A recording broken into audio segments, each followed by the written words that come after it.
What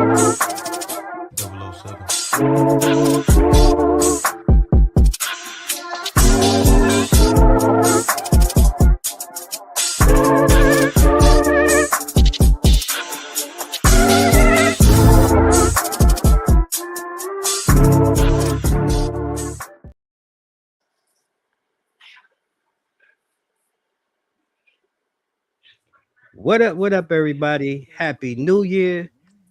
Brand new season, Two Mics Up, season 9, episode 201. Yes, ladies and gentlemen, 201 episodes. Brand new year. As you can see, brand new panel, brand new co-host, brand new format, brand new energy, man. We bringing it to y'all live, man. I'm excited.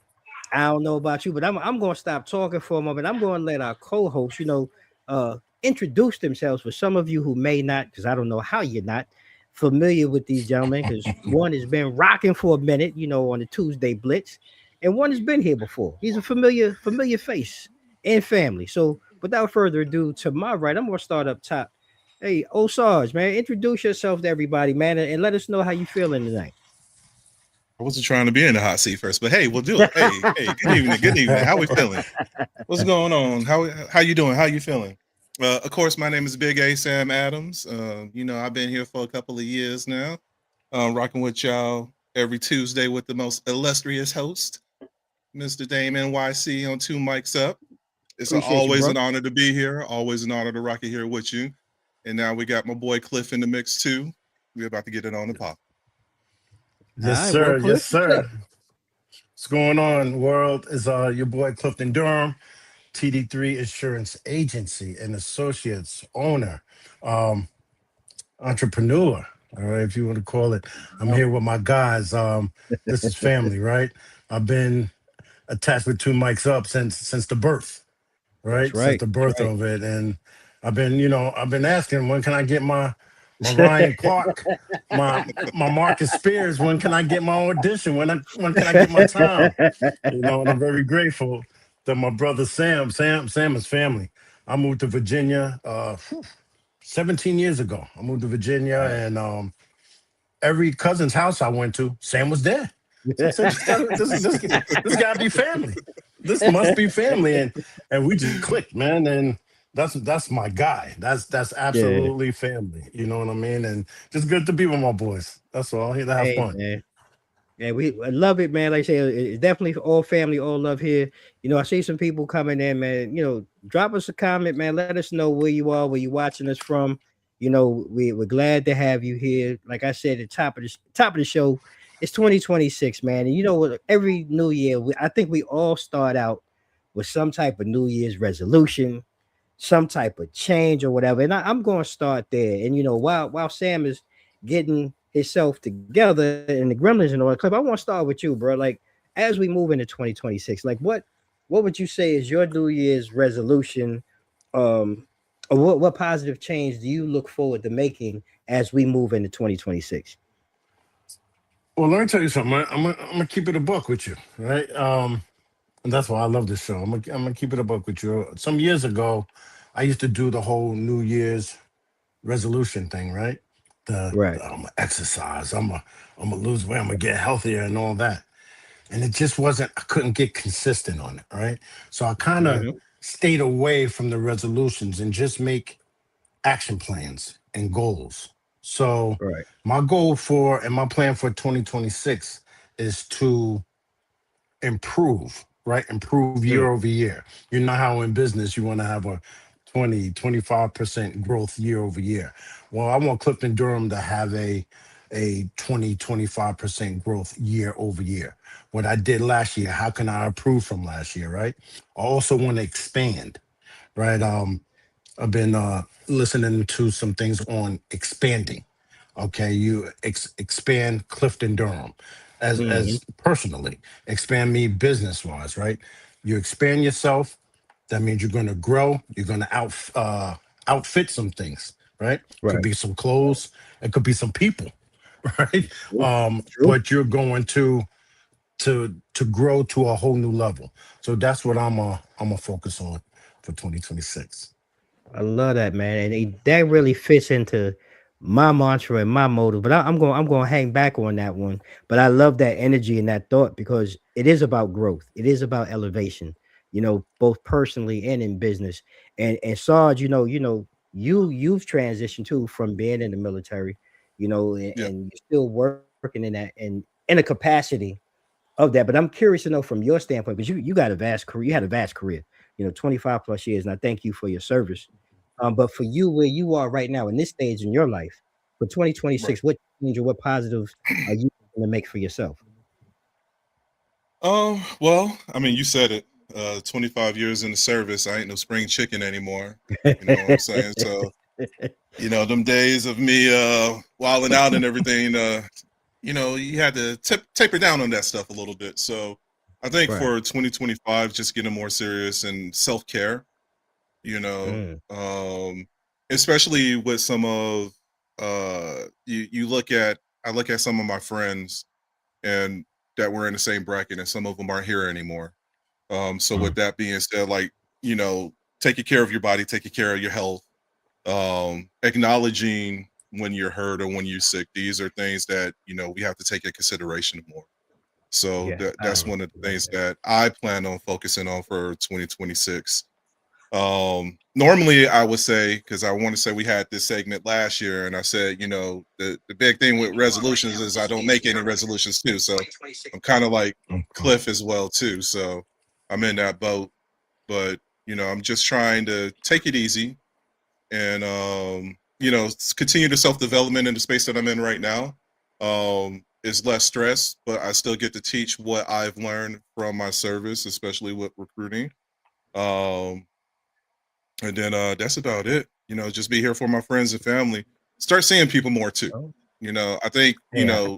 post COVID, we really haven't been in that space to go out and um, interact with people like we used to, Hmm. pre-COVID and everything. So I Yeah. would like to get back into that as well too. So those are some of the things for 2026 for myself.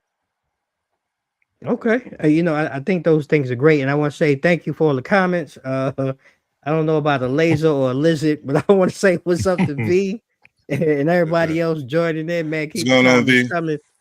Um, you know, you both bring up great points, and where you both are kind of like I said, they both sit with me because for me, change is good. Um, just this format, this energy, this type of conversation, and you both kind of hit on things. One, doing more in person and being around and getting with those, that mean the most to me, and changing my space. Mm. Yeah, Well, I've been blessed for 8 seasons to do things in an interview style and interview manner where it's really helped. But you got to get out of your comfort zone too. And I really yeah, felt that this year was the year to make that change to not necessarily be more aggressive, but like let's just talk about the things that really, really matter to us. Have those in-depth conversations. We'll still have some fun with some sports and different Right. things, but yeah, let's keep it, real. Let's get back to the culture. And that's the change that for me in 2026, that I feel is good, that I feel is needed. And you both talked on, mentally, health wise, and all of those things can all be incorporated in that change. So we're on the same page with that. But I also want to ask you guys too, though, like, let's keep it real though. Come February though, we yeah, all, we all find that this thing fades and wanes. So what do yeah, we need to do? And what right, yeah, Cliff, you know what I'm saying. So what do we need to Mm. do though? Not only to hold each other accountable, but for those who are listening, who have goals and want to do things, like how do we fight that so that we don't wane and fade as we're moving along in 2026? And Well, anyone you guys you want to start? shoot, I'll say first off, be realistic, right? Be Mm, mm, realistic with your goals, okay? right. And take baby step, Captain. If this is your first time really Yeah, want, yeah. if this is your first time really wanting to be consistent, and go through with what you plan to how you start your new year to how to keep it going, take steps. You know, Right, it's a marathon. It's a marathon. right. For real. For real. It's yeah. not a I sprint. love that. So Sarge? that's the thing. Steps. I'm notorious for backwards planning. And it goes kind of what Cliff was saying. Like, you have a goal, It's like, how am I going to achieve that goal? So you have to sit there and put little milestones in between, because it is a marathon. In marathons, we have markers to indicate how far you went, right? So that's one of the things, and just making sure that you have a good support channel too.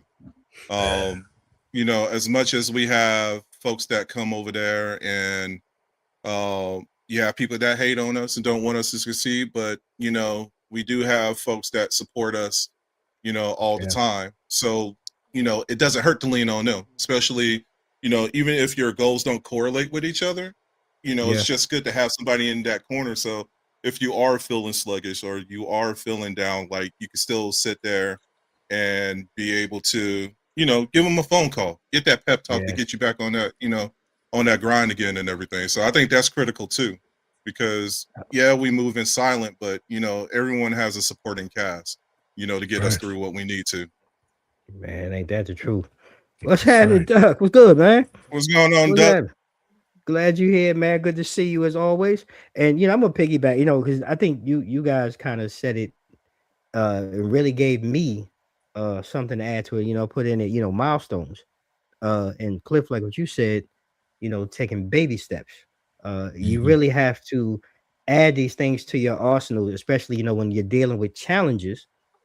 In your everyday life. We're being hit with so many different things and bombarded really with so much stuff through social media, TV, the news. So to take that step back, backward planning, take baby steps, and just hit those milestones and hit those mile markers, I think go a long way when you're moving forward.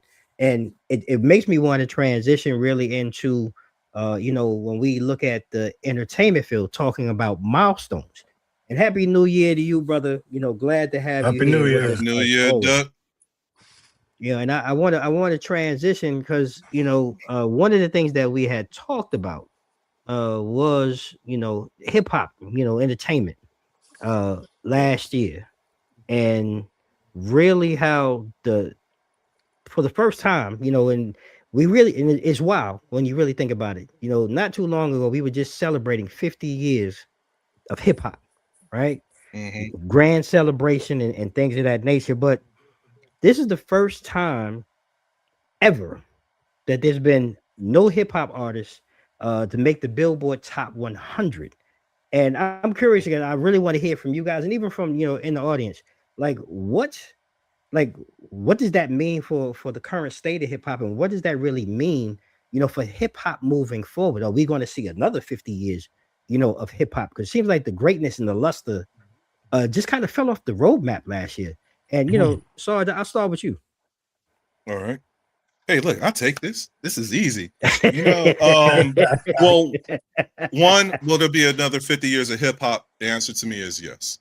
The question is, who's going to be in control of that narrative when it comes to hip hop? You think about the grassroots that hip hop originated from, and you look at where we at now, and it's more of, there's a couple of things that I could peel the onion back on. One, there's no distinction between regions when it comes to hip hop, except for the West Coast. I give the West Coast plenty of shout outs because they haven't changed since the 80s. But you look at everybody else, you have an artist that's from the South. Are they really from the South, or why they sounding like they're from the East Coast or up north? Why do we have Northern rappers, sounding like they're from down South? Why do we have one person that comes up with one hit song, and then all your major labels going to sit there and do like a carbon copy of that one individual? So there's no more originality when it comes to hip hop. And like these are topics that's been spoken about for a long time. And I remember I have a friend that's in the industry, and she used to tell me all the time, like, basically we're old heads. We don't realize what the sound or the movement is.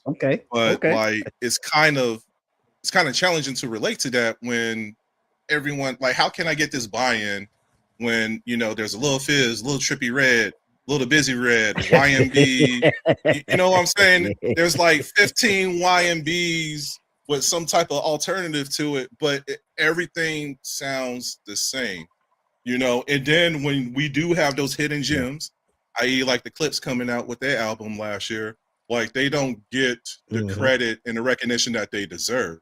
Which I hope would change. Come the Grammys this year, but basically, once again, that's the past. So, it's all about like how far are these?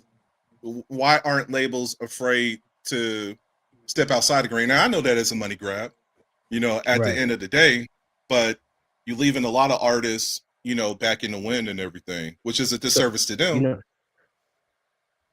But I gotta ask you too that at that point though, because like are labels really that impactful anymore? Because it seems like anybody, can grab a microphone and a camera. You know what I'm saying? You can jump on wherever and stream. Right. So has that become something that's hurt the industry? Because I mean, as great as innovative as it is for you to be free to do what you want, but now, like you said, we getting every YMB this and that. Has that helped? I think if you continue in that space, then it's fine. You know what I'm saying? Because you have that freedom. But it's once you get signed to someone that then you fall into that trap in that cycle. Because they could have a fire ass album that they're working on right now, and then they bring it to the board and everything, and they sit down, and then they sit here and, well, I want you to be like YMB Youngboy. You know what I'm saying? He has a hot record. You know what I'm saying? He's selling millions, and like I think that has something to do with it. Also, you look at, we don't have any stories anymore when it comes to albums too, and I think that's just because of the current attention span that everyone has too. You know what I'm saying? That part. I do like what Duck is saying right here, but just think about it. Like if we're on our phone and everything, we're looking at bits, right? And those bits are like, between 15 to 30 seconds or something like 30 that. seconds. Yeah. That's kind of the same thing with the current music vibe too. Like I can't have a 4-minute song because people might lose the interest.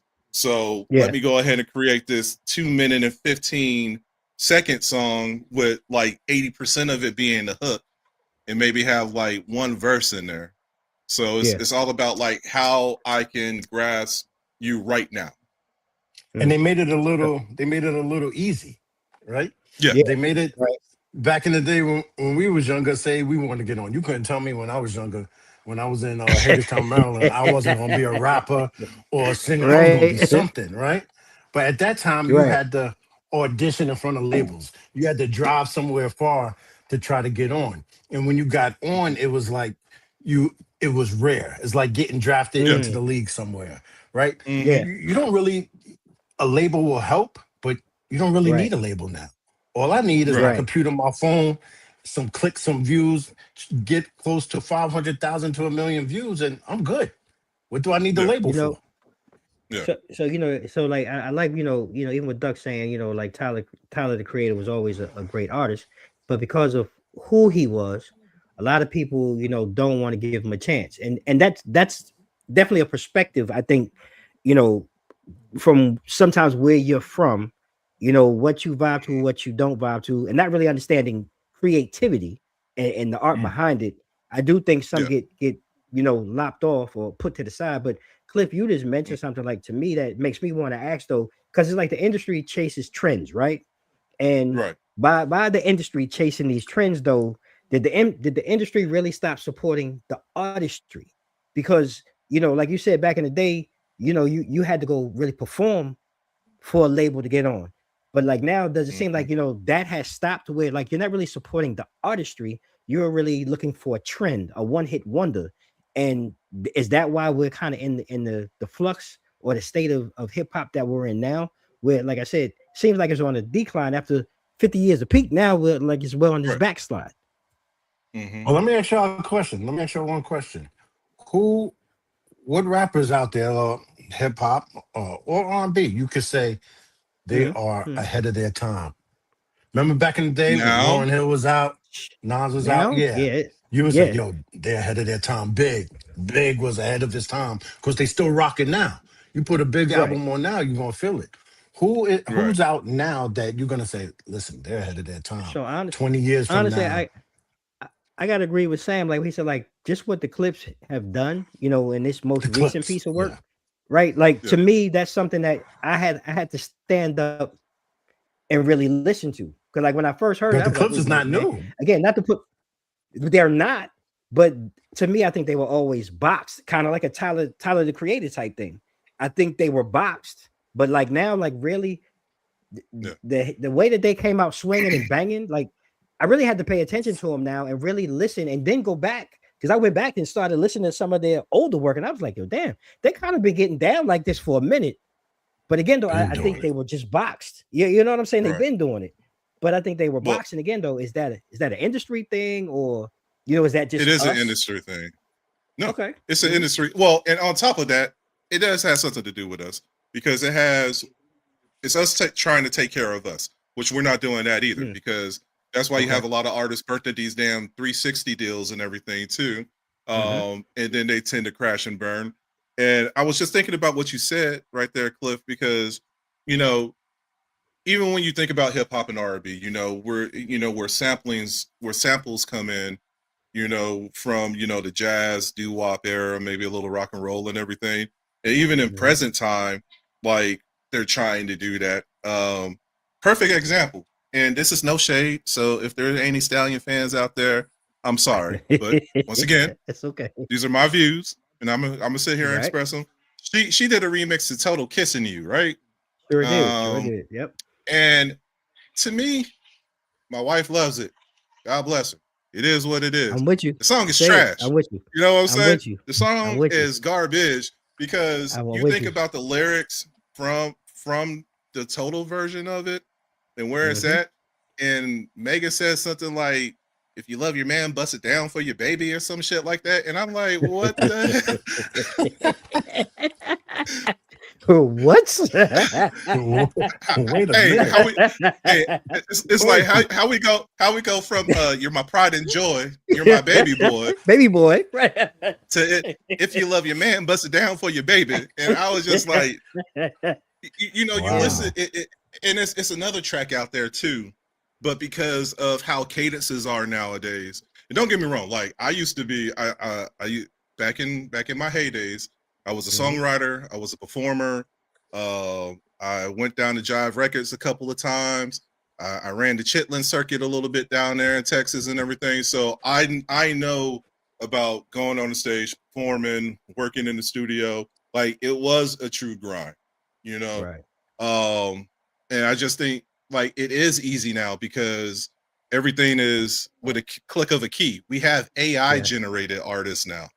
Keep it You real. know what I'm saying? Keep it real. You It's just crazy. put in Crazy. a theme or a dairy, and it's just like create this song for me, and it's like Yeah. voila. And speaking of which, this AI artist is nominated for a goddamn Grammy too. Yeah. So think Is about that you that. talking about that? Ain't that Dre? That's Dre's artist, ain't it? The one that he Gotta created, pack that right? up. Pack Yeah, that up. Yeah, yeah, You gotta right. pack that up. Gotta Like that go, kid Leo man. take that. It's, Pack that up, son. man, You it's gotta pack crazy, that man. up, Pack that. son. It's garbage, That's man. crazy It's work. straight garbage. so It is. It is. it's a trend. It's an unfortunate trend too, and like we're so quick for the easy grab. You know what I'm Yeah. saying? We'll let these companies like, the hell with our feelings and the hell with our creativity. If they have a direction and they throw a little change and you don't even know what kind of rabbit hole that you even putting yourself into, hence Yeah. the 360 deal. Like you're not reaping any of those benefits. And that's what happened to a lot of artists because they're so quick for the sell. They're not doing their research on the deal. They're just Yeah. like, hey, I done signed with XYZ label. They get what they need to, and then we don't hear from them again. Or if we hear from them again because they don't have that camp behind them, you know, now you see what their talent is, which really wasn't Yeah. anything to begin with. To begin with, Mm. and You know what I'm that saying? makes me want to ask too. And not to cut you, but it leads to a thing too where I'm curious to know because like we're talking about you said something that was really key. Like we're looking at how we feel, right, and what Yeah, we want. But when we yeah, as the community, like how do you feel? And Clip, I'm gonna ask you this: like when artists speak on real issues, especially in today's climate, because I mean that's probably the hardest thing. I think any human being, like speaking on real issues and topics, you know, should artists be celebrated more for doing that? or because it's such a risky climate, should they kind of stay in their box and protect their brand? Because I think that's really an issue too. Because that when I heard Sam say it, I was like, damn, he is right. Because a lot of times now I find myself sometimes being more protective of my thoughts and what I care about. But so many other people and these artists, like we're talking about, some of them go out of their way and risk their brands really to talk about things that most of us might not. How do you feel about that, Cliff? That's the thing. Us as a community, as a culture, we want to support as a culture instead of having your own individual take on it, right? Mm, Look at Snoop. Snoop performed in the White House, and boy, he okay. caught hell for Oh it, boy, he right? caught your Uh, business, right? Nelly did the same thing, right? Mm-hmm. Your girl Nicki Minaj, she went Woo, on there and wowed out, woo, right? I don't know if she woo. forgot what culture she was in.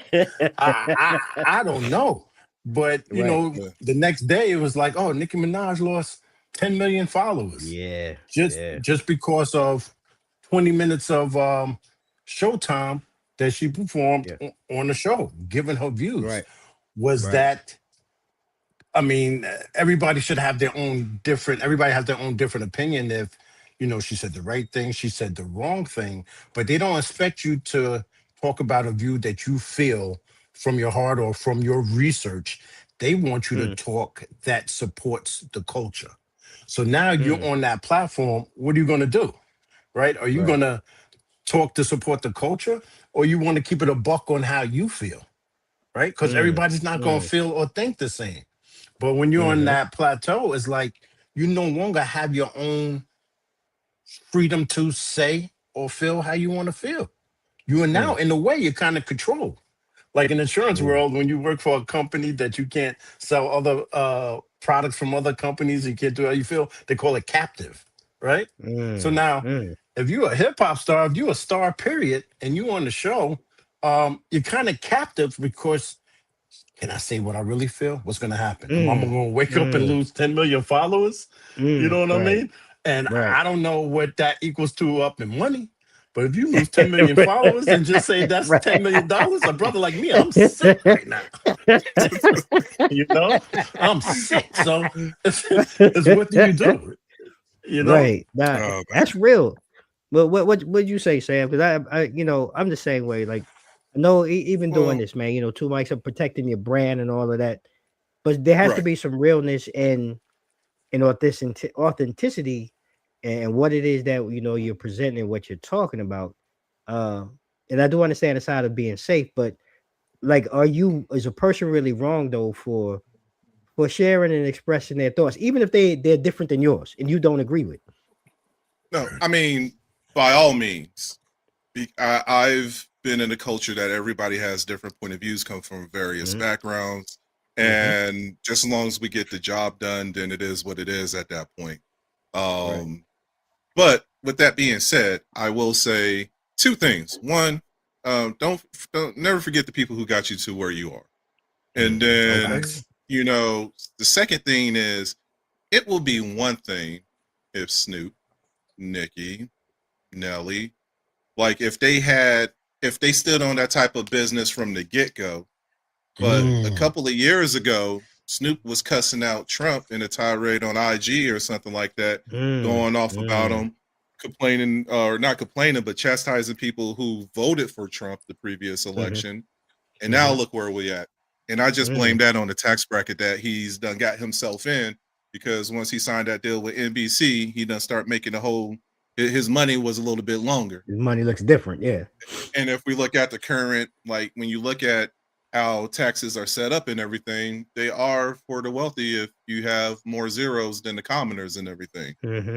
Mm-hmm. Uh, Nicki Minaj is a whole different story, man. Because I mean, I, I really think that if I'm keeping it a buck, like if I'm being honest, like she's really just doing this because she's trying to get a pardon for a certain somebody.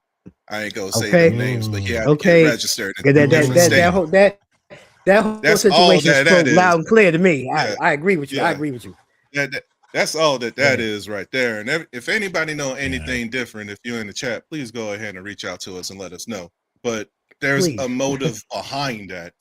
You know what I'm Right. saying? So it resonates a little bit differently, and it's a little disheartening when you think about it because, I think it goes beyond the culture. It's just like stand on business. You was this firm before, what Right. made you flop now? You know what I'm Right. saying? Which we Right. know. Yeah. You know what I'm saying? That's just like Snoop wearing red during Christmas. We know you bang blue. Like that felt weird to me. You know what I'm saying? He was a little He uncomfortable. It was. yeah, He he had had to the play it back host. like, yo, wait a minute, what?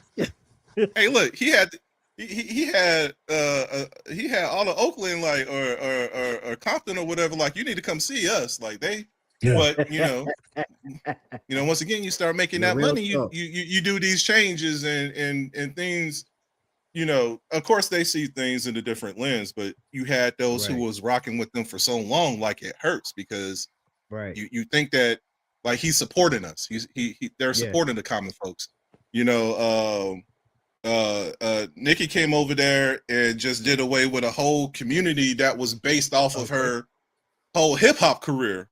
Yeah. With the Right. Right. LGBTQ community and Killed everything. killed all of With that. that turning Yeah. point discussion. So Yeah. like once again, these names resonate. So that's how she lost 10 million, fans and Followers. everything, or some Yeah. followers and Yeah. everything, was because of how she displaying herself now. She didn't stand on that business before, but she needed a little something. You know what Yeah. I'm saying? Yeah. And Listen. unfortunately, we're in a climate that if your money is right, you could get these things done, which is, very unfortunate and everything. It is very But that's a unfortunate. different And topic and for to, another time. no, you're right. And I will say this. And it's great that we're having this conversation, entertainers, brands, and things. But I do believe, and I want to say this, there's a lot of things that I don't agree with, that people say. And there's a lot of things that uh I have to sit back and be like, huh? What? But Hmm. I will say, when we look at some of the things that have happened with some people, I do believe that no one deserves to die for Right, voicing their opinion, no Yeah. matter right. how Facts. divergent of mine and how, in my opinion, it may be out of this fucking world. No one deserves to lose their life. And, I think people need to take a pause. And I want to say this too, mental health, we've come to realize is a very real thing. Today's world, we live in a very sensitive climate. So I do try to do my best to think before I speak, and think about what I'm saying, because how it may be insensitive or even agitate some other people, because that's not how I came up though. My age group and my generation, we really didn't give a fuck about how you felt. So I'm Yeah. We learning, just and like I say said, change. Right, it. you just say it, right? So I'm Just just say throwing it. it out there because this part of this change is good, and everything that we've talked about so far. But speaking on a lot of what we spoke about with entertainment and hip hop, and really the slight fall, if you will, no number one, in the top 100, and we talk about culture and community. You know, we also have the support and the struggles, and then there's the hustle game, right? And we say we support small black businesses. Let's just keep it real. But I have to ask you both, and Cliff, I want to start with you as an entrepreneur and a business owner. Do we really, as a culture and a community, support small black businesses? I think we want to, right? I think a thousand Operative word, percent. we want to, right? Yeah. I think we want to, right? And we Mm, set ourselves up to, right? mm, That's what we're going to do. But mm, for some reason, I don't know why. As soon as we walk into that business establishment, or if you're dealing on the phone or supporting a minority business or a black business online, you feel there should be an extra discount button to hit on the mm. side, Speak on that, bro. or you feel you should get a special discount just because y'all are the same nationality, right? When Mm. you're not going to go into those big box stores and demand the same discount, right? Speak You're on going it. to call Speak me on it. as a insurance broker. Hey, Cliff, I need car insurance and I need the best price. No, I want to give you the worst price. You know, why Right. wouldn't I want to give you why wouldn't I want to give you the best price? Right? Right. I don't want to pay a whole lot. I don't want you to pay a whole lot. You know? So I give you my quote. You saying it's too expensive. And I've been in the Mm, game now for a while that I'm very, very confident in my rates. So if you feel my rate is too high, I'd be like, okay, go shop around, and then because mhm. let me tell you something, I'm on a good percentage that you're gonna come back, right? Right. Because I know I put myself in the client's shoes when I'm getting rates. I'm not thinking Mhm. about all right capital. I'm putting myself in Right. their shoes because that's what I became a broker for, to support my community, right? To be that Right. middleman. So when you feel that my rate is too high, but you don't want to come back to me because you feel like you got to eat crow, and you go ahead and support that big box retailer that you're paying the same amount or $10 more, I'm Right. like, why? Right. Why did you put yourself through all that? Why did you go through all of that when you could have just supported the culture like you wanted to, Right. right? Right. But because you felt I didn't give an extra look out, now you don't want to you don't want to purchase from me, you don't want to support me, Crazy. you're gonna go there It's and pay more. crazy. So for some reason it's that discount button, whether it's invisible or they feel it should be big, that they just It's feel they should expected. get it and automatically. It, it's Yeah, ex, it's yeah. expected, bro. And Sam, I wanna ask you, like, listening to that, and you know, you've traveled and you've seen a lot of things, and you've dealt with many different, cultures and backgrounds and things like that. But, you know, for our community in this conversation of what we're talking about, like, Yeah. and listening to what Cliff was just saying, like, what do you think it'll take, honestly, and I don't even know if it's possible because I've questioned this for a long time, but what would it take for us to shift our mindset and what Cliff was just saying and really get out there and support, small black businesses, um, and really invest consistently, into them the same way, you do, we see our community, whether it be Red Bottoms or Gucci and Prada, whatever it may be, we'll do that for those brands, but we don't do that for our own consistently. What do you think it'll take for that mind shift to actually kick in and take hold? Uh, Exposure, awareness. Mm, I think mm, those are key things because some of these creators don't even have the opportunity to sit here and have a particular platform to um, kind of like broadcast and get their brand or their label out there. Um, and with that being said, like quality thing come into mind too. Um, when you sit here and you just like, for one, I know a lot of black owned businesses. mhm. And I ask for a discount all the time, but that's because I ask for a military discount, not because of rent discount. But Well, that's different. That's different, Sam. No, that's different. You know what I'm saying?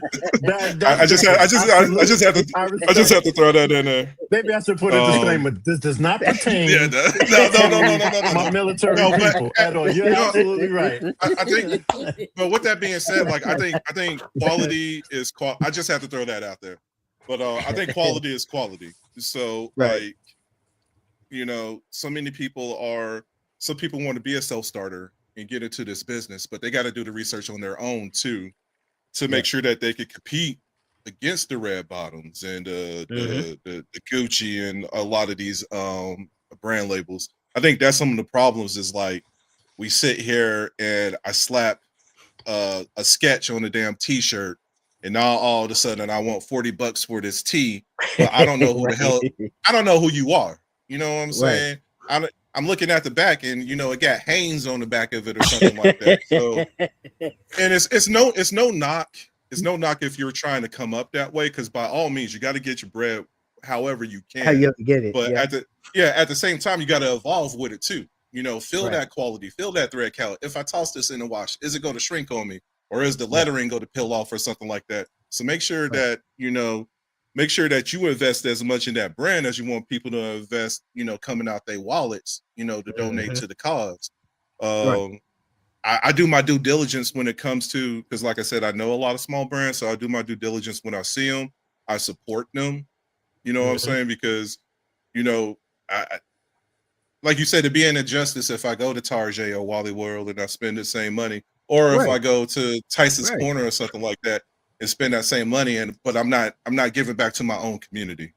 So I think it's kind of like a twofold thing right there. Like the more, just make sure that you I don't want to say you legit, but if you go to have like those high dollar, if you're asking high Yeah. dollar for your Legitimize product, just make yourself to sure be like that. it's yeah, Yeah. make sure it's a quality product to make people Facts. want to spend that money, and then it becomes word of mouth. If you don't True. have like a True. social media presence or something like that, True. because I'm aware it. You know what I'm saying? I'm a rocket, and somebody's going to be like, "Hey, where did you get that Where'd from?" you get it And from? then that's how, Right. yeah, that's how you start that buzz and that collective and everything. So, So to that point though, because then there's the flip side. This is the side that I think I hate the most and irritates me the most. mhm, You have a brand out here that, like you say, is trying to come up, trying to educate himself or herself, trying to legitimize the brand, this, that, and the third. And when you're a small startup, a lot of time you can't be everywhere and everything, and things happen. yeah, But what we do is you get a bad experience or have a mhm, bad outcome with an item or something that you may have ordered online or whatever.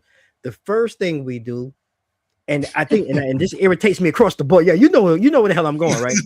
We will look. I'm just gonna say, well, we will fuck that business into the ground mhm, by posting on mhm. everywhere we can post, other than picking up the damn phone or sending an Mhm, email saying, "Hey, can someone reach out to me? I had a bad experience," and educate that owner on what your experience was and give them an opportunity to fix it. Because I'll be yeah, damned, you don't do that to these other big box stores. You'll still go back to Target when Target has fucked up your order 10 times. You're not right, complaining to Target. You just go back inside and you deal with it and you go get another one. But if it's a small black business owner, you shit on them as soon as it happens, and that They irritates mad. me. They And mad. yo, but how do we fix that? Because that to me is the other side of this. Because we'll never succeed if this is the rate and this is the pace that we're going in. And I want to continue to be positive, because then let me add on to that. As soon as that happens, though, and then or you go get a white business, let's say, to support you, then now you're a sellout. yeah, But then your black businesses are Mm. not coming to your aid either. Oh no, yeah, I like what you do. Oh hey, can you give me a discount? But when I'm asking you to support or do whatever, you tear me down. But then when I get a white business owner, now I'm a sellout. Like it makes no sense to me. And this is what irritates me with our culture and our community. Like, how do we get over that? Because like that's one of the things that really eat me up inside. And I've been trying to figure out what more can you do or what more can I do as a business owner. And Cliff, I'm curious to hear from you, because I'm like you said, I know you've probably had that experience dealing with our own. So like, what has it been, or what has it been like for you, and how have you tried? Please help educate me, as we've been talking on, like, change is good. I want to change. Like, help me with that mindset. Oh, it comes down to a question because you're making me think. Oh, you don't have that size? You don't have that? See, that's what I mean. I'm trying to support mhm, black businesses, and you ain't got the XL. All right, Right. but if you go to one store, they ain't got it. You're gonna drive down to the next store, or you're gonna Hmm. let them send you the order online. I could do the same Right. thing, but I Right. just tell you, it's that privilege, it's that Right. hashtag privilege that they expect to have. But Right. how to fix it? It's Yeah. what is the reason that they want to support you, right? Mm. And you as a business owner, you can't ask the customer like, why do you really want to support me? So I guess you just have to have it in a normal conversation. Like when you're going to a minority small business, right? An all black small Hmm. business, why are you supporting them? Is it because you Mm. think you're gonna get the best hookup on that product? Do you Mm. really care about that business owner, and this is the means of them how they feed their family, right? Hmm. So you want to support that. What is your main reason of support? Mm. Because to me it's one or two things. You want to back up that business to watch them flourish and grow, or you really Right. just coming in to look up for a hookup that you expect to get Cheers. that you Yeah. wouldn't anywhere else. Yeah. Yeah. So to So fix it is right. just just to build the value. Like, what is your purpose? What is your reason? Mm. And then Look, you I got can to dig go with from that. there. I can dig that. That's real talk. And it makes me also think because then you know you know what's the word, legacy. And Mm, Sam, I'll start with you, and I'll let Cliff close out the segment. But I want to start with you, like building a legacy. Like like how do we do that? Or what does that potentially look like for us in the Black community? Because I've heard stories of so many other Black business owners who have their own businesses, but when you hear their kids talk, they don't want to take part in it. They don't want anything to do with it. Um, so what do we do and how do we build legacy, for our kids and for our community's future, in your opinion, moving forward? I don't. That's tough with today's kids Mm, because they don't want the work, but they want to reap the benefits mm, from the work that we put in ourselves and the grind that we put in ourselves and everything. Um, I don't. I don't know if I'm qualified to answer that. okay. Um, just for the fact that I mean, if you establish something and there's growth behind it, um, you're initiating that legacy and everything. But how do you carry it forward? I guess just making sure that it's maintained in a positive light. Hmm. Um, make sure that, as much as you receive, you're out there giving back to your community and everything as well. And sometimes it might not be your kids that sit here and inherit that legacy. Maybe it's somebody who you aspire to get into that space. You know what I'm saying? Mm, I want to carry that legacy for mm, you. So just as long as they can maintain the traditions and standards and quality that you brought to it, you know what I'm saying, is just passing that knowledge, to the next person to make sure that it mm, flourishes. Maybe it might not even have your name or moniker to it, but it mm, gives a new brand, but the mm. same feel that you had before. So I think that's how you sit there and you retain it. Man, that's why I love these conversations, man. You gave me a whole new mm. perspective on that. And Cliff, I want you to close it out because I know you are building your legacy. You have TD3, but then there's the Yeah. whole TD3 foundation, that extends, Mhm, you and your wife, and having a son. mhm. So I'm curious to hear, your perspective on legacy building. That's unfortunate. I got a 22-year-old, and to Hmm. Sam's point, when he's like the generation is different, it sure is, right? This generation, my son is 22 years old. He's already setting an action plan how he could retire in his 30s and 40s, Mm, right? mm, mm, mhm. When we was trained at, at 65, Work. Mhm. that's when That's it's the a wrap. magic number. So right, yeah, absolutely, 65, right? One thing that I did is that I made sure that my actions spoke louder than words, Mm, right? mm, So when my son been watching me from, I mean, a baby, right? He see me in the cell phone world, right? I was right. in the cell phone industry for what, 15, 16 years before I got into insurance. He watched that retail grind, but he Mm, saw that I had the passion for the type of business that I was in at that time. And it didn't stop nothing. I was in retail. I was still going to my son's school, bringing him lunch, going on his field trips, rocking a retail schedule because some things is not his fault, right? yeah. It's up Yeah. to me to make that difference. It's up to me to lead by example. And Right. what he always saw that his dad did whatever he had to do, but he didn't mind doing it, and he made it fun somehow. So that Hmm. made him want to do it. 2 years Right. later, he was working for T-Mobile, killing it. You know what I'm Right. saying? Using the same skills and everything that I didn't even have to teach him. He just Mm, developed it for watching. So I used myself as the role model. I didn't leave it mm. up to Lil Wayne, LeBron, Lil Baby. I didn't leave it up to them Mhm. Right. to be the role model for my son. Nah, he's gonna watch me. That's one thing I can control, right? You Right. control your controllables. You know what I mean? That's right. Fast forward Yeah. into insurance. He saw me get into insurance, and he saw me get into an industry that I love doing. So he started looking into it. Heck, he even wanted to join me. He even joined me and work with me for a little Right. bit, like as an intern, until it was Martin Luther King's birthday, and I had to get some projects done. So I made him come in the office with me, and he just like, I'm supposed to be off, and then he quit because he just know Martin Luther King. You're supposed to get off. I was like, listen, I feel you. But Martin Luther King made it this This made part, this right. happen so your dad can go to the office freely and create some Right. things for his own business. Right. But fast Right. forward, what had led him to do, like my son's at Capital One. He got his Mm-hmm. financial literacy That's what's up. certificate. He wants to be a realtor. He has his own plan set, and I didn't have to Right. write it out for him.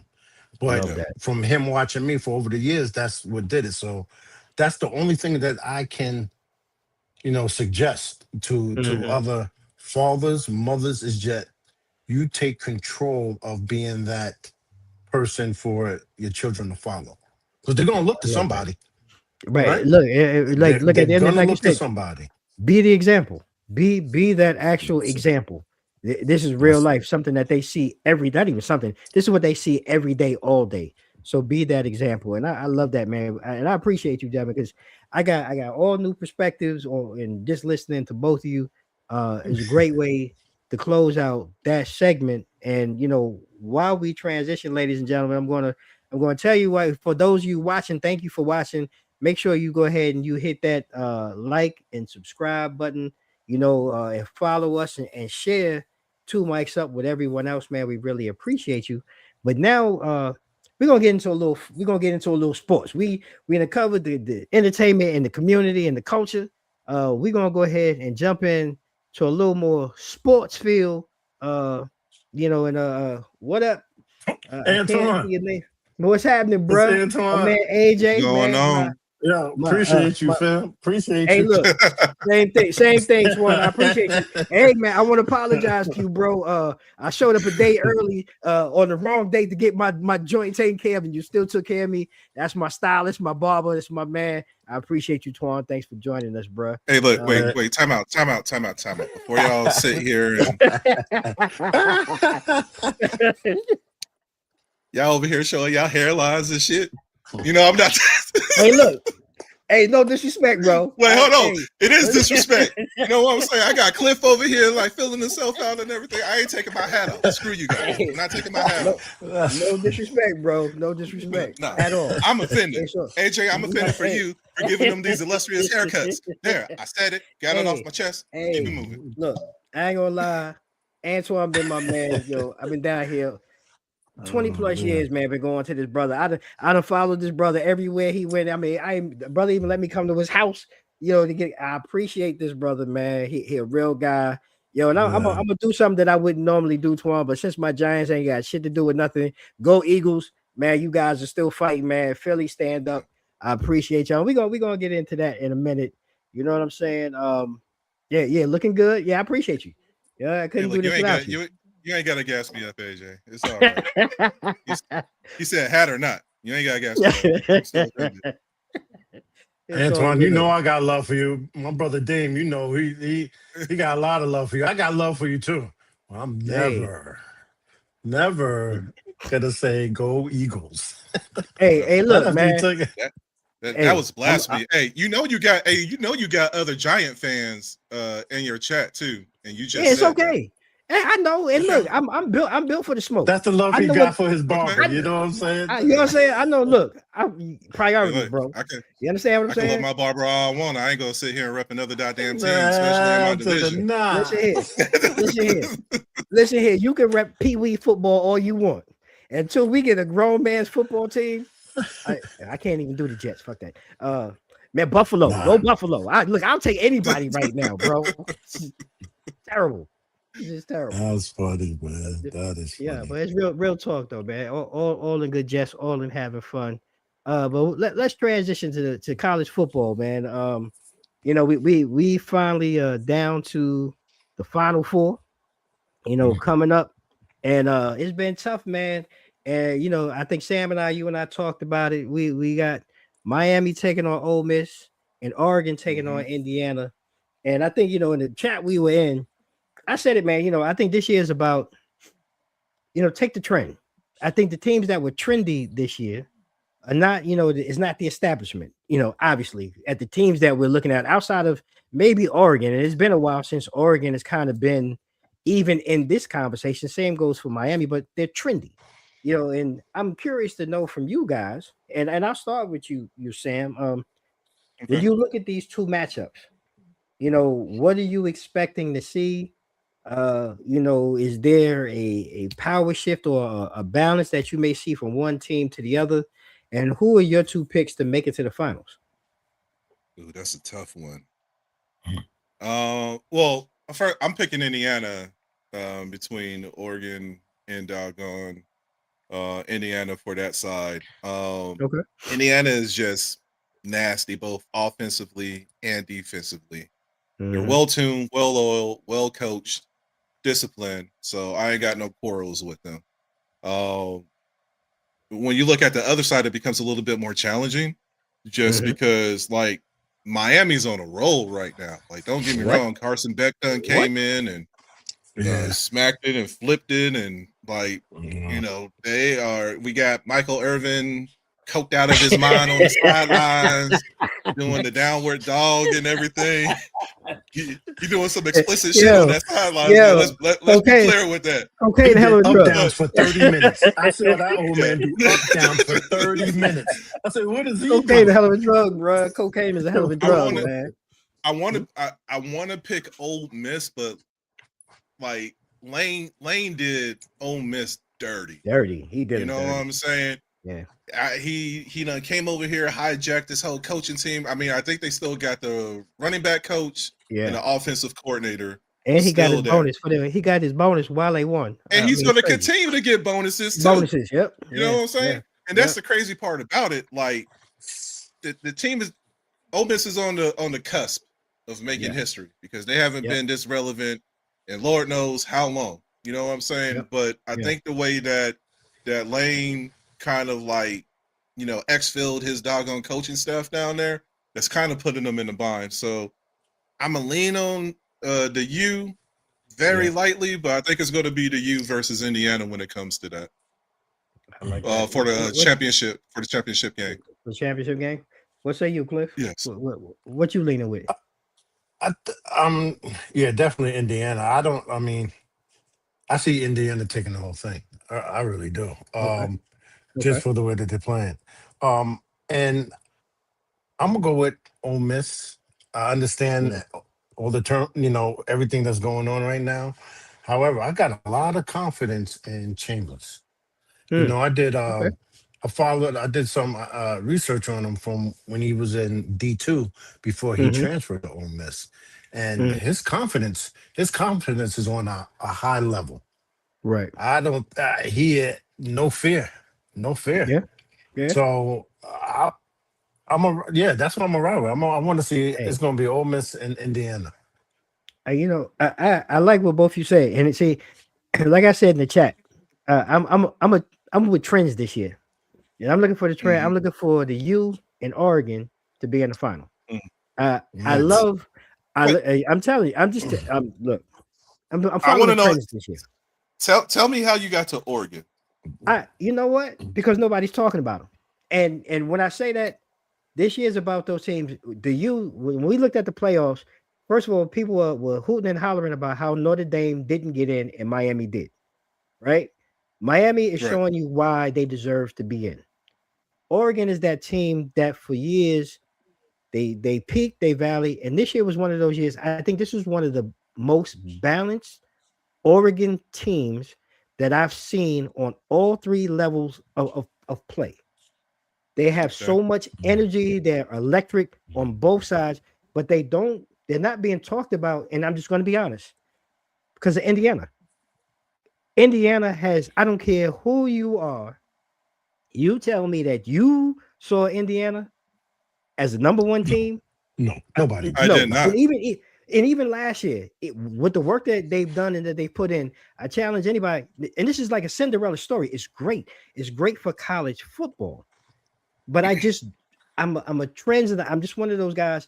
We got away with the old guard. We don't have the Ohio States. We don't have the Alabamas. We don't have the Clemens. This year is one of those years. It's like a magical ride, but a magical ride for a team that Indiana that they're riding to the top, but they're going to be heartbroken at the altar. And it's going to be by a team from past glory that's going to be so coked up with with Michael Irvin and Ray Lewis out there giving us the bird and coming through. I'm telling you, this is like the perfect scenario for Miami and Oregon to battle it out in the championship game. And I'm going with Miami because to me, Miami is the trend this year. People bucked and squawked about them all year long, but I think that Beck and the whole team, man, they're talented, and I just think they got this dog in them, this fight in them. That they're going to come out triumphant. And that's just my opinion. I've been wrong before. I have no problem with being wrong, but I'm bucking trend, and I'm taking those two. Well, listen, my FanDuel hopes that you're wrong. Because I think that's going to be a great. If you on FanDuel and you roll with Ole Miss, roll with your boy. It's going to be a beautiful night. I promise you. Hey, look, roll with Ole Miss on your FanDuel. I mean, just so I'm clear, didn't Indiana already beat Oregon? Again, you learn from your past mistakes. Wait, hold on. Didn't Indiana beat Ohio State twice? Mm-hmm. Yes, sir. Yes. Okay. I'm just making sure that we have all this. We do this information. Look, we're going to come back to this when the finals happen. I'm going to cut this segment out and I'm going to edit this and play it back. Indiana's not James Madison or Texas Tech. Hold on. But Indiana, actually, Indiana is. They are. Because the coach came Oregon, if you're being honest. I'm sorry. Oregon. I think it's going to be a great rematch. In the Oregon went up against a really good defense with Texas Tech. They just had no offense to sit there and capitalize off of it. They had no offense. You know what I'm saying? Right. So I think it is going to be it's going to be a good game. But I feel like when you look bar to bar, you know what I'm saying? Indy just got these weapons, but they run in their passing game and they Heisman winner. You got to open up the wrapper. Sometimes those bars are broken, bro. Sometimes those bars are broken. Okay. And, you got to open up the wrapper. I'm sorry, bro. Look. Indiana is a perfectly intact Kit Kat bar when you peel it out the goddamn wrapper. All right, that's all I'm gonna say. It's like Christmas because you open it up, there ain't no broken edges and everything. That's Indiana. Okay. So we're gonna come back. I look forward to revisiting this in 2 weeks. Absolutely. All right, so we're having fun with it though, and honestly, spinning it a little bit further, and again, I'm talking about bucking trends and just talking about change. But I'm curious, do you guys again? This is 2 years in a row with Indiana and things like that. But are we looking at a power shift or a change within college football? We got Ole Miss, showing up, Indiana and the teams that have kind of showed James Madison. Are we starting to look at a shift in the narrative of college football, or does it return kind of to that stagnant status quo where we start going back and we're looking at the Alabamas and the Ohio States and all of those things moving forward? I see you're right. It's a shift. Okay. Two things. 2 things moving forward. One, we're moving to a 16-team format when it comes to the playoffs. Yeah. The only exception is that they need to work out on whether or not your top 4 teams deserve a bye, which I think that they don't because all top 4 teams lost. Well, no, 3 out of the 4. 3 out of the 4 lost. Yeah. Mm-hmm. Yeah, 3 out of the 4 lost. So, is that bye really necessary? Because when you look at the latter seeds, there's just going to be a tune-up anyway. 2, I think the biggest thing that's keeping the playoffs healthy is the NIL, because as soon as you don't make it, they're up and leaving and jumping ship to another team that they feel has the potential to be in the playoffs, to make it to the playoffs, not just the bowl game or the playoffs. Last thing, before I give it back to y'all, you said something about Notre Dame. For me, I don't think Notre Dame, and I got pissed off when I saw this, is that moving forward, there's a clause that, if they do move to the 16-team format that they're going to be automatically tied in there. Yeah, slotted. I don't think that should be the case. I agree. I don't like independent teams. You know what I'm saying? And I still try to figure out like how Notre Dame falls in the ACC with every other sport except for football. They're trying to sit here and keep that identity. So if you want to make it to the dance, you need to join. You need to join one of the Power Fives. So if you're already in the ACC, just think about it. If it was Miami and Notre Dame in the championship game, we want to have in the ACC championship game. In the ACC, we want to have this. We're talking about this. We want to have this discussion whether or not Notre Dame deserves to be in. So just go ahead and I don't know if you need to let your guard down or whatever the case may be, but I feel like you can't be in. I mean, your military school's done join some type of conference now, so too, right? That was unheard of. That just lets you know. Yeah, that just lets you know right there. So Notre Dame ain't any different. So if you want to come to the party, go ahead and sign up. I agree. It's all about Rudy, man. Rudy controlling it. You know, it's all about Rudy. That's what that boy. It back. He's calling the shots. Hell with Rudy, overrated ass. Rudy calling the shots, man. He had that goddamn charity sack. All right, well, if the views of those given by Clifton Dog and so I'm gonna have a whole bunch of I'm gonna wake up tomorrow morning and have a whole bunch of fighter Irish pissed off at me at the front door. Don't feel bad because I agree with you. They don't deserve the bump that they get. Let's just keep it real. You and every other conference, you know, every other major sport except football. Like, stop it. Join the conference, man. And like you said, if they were in the ACC and they had to go up with Miami, you know, head to head in the conference championship game, we wouldn't even be talking about this. So I agree. Facts. Get over it. We will see more 3-loss teams if they do make it to the 16-team playoff. So and I think that, therefore, I think that's fine, though. I think that it's fine, but you still give it like Bama the door and the opportunity. They just don't have the pizzazz and the riz anymore. Yeah, like you know, 10 years ago, it was Bama or nothing. You know what I'm saying? Or Bama or Clemson. Damn near Auburn. You know what I'm saying? It was ACC or bust. But I think the realignment of a lot of these conferences too has everything like totally skewed as well too. To the point that it really doesn't. Yeah, it really doesn't matter what school. There is no way that Oregon should be flying all the way to goddamn Indiana as vice versa. As far as but the with Big all these Ten transfers, you killed the loyalty. They blocked the loyalty, so now they don't have to stay on the team to progress. They can just. It's almost like a pump and dump with the NBA. I mean, not the NBA, but college ball, college basketball. It's kind of it's kind of that same vibe to where you had like these legitimate like 1-year farming schools just to bring somebody in just for them to get drafted in the NBA the following year. NIL didn't sit here and make it any better either. So like this is just the new movement. As bad as the NIL is, I'm only for it because of like a Lane Kiffin situation. You can leave a school, still get paid and get bonuses, but these kids can't.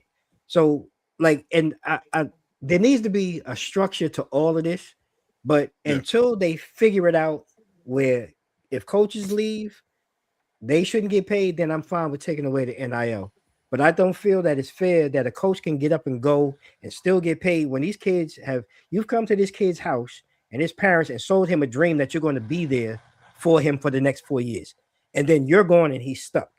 You know, so the NIL to me, I thought it was a great thing, but and we've talked about it, Sam. There needs to be limits and there needs to be some type of standard going forward where this time of year kids can't just be jumping in and out of bed talking about, well, I'm tired of Ohio State. I'm going to Penn State. No, I'm going there needs to be some type of structure to this because it does kill bowl season too, because that's not the team that I watched all year play because the 3 or 4 best kids decided, you know what, I'm not going to show up because I'm transferring next year. I'm going to OU or I'm going to Texas or wherever it may be. So that needs to be fixed. And you can't even watch growth. There's no growth. No, you can't even watch the growth of the players. And you're right, because that first round, like I forgot who was playing.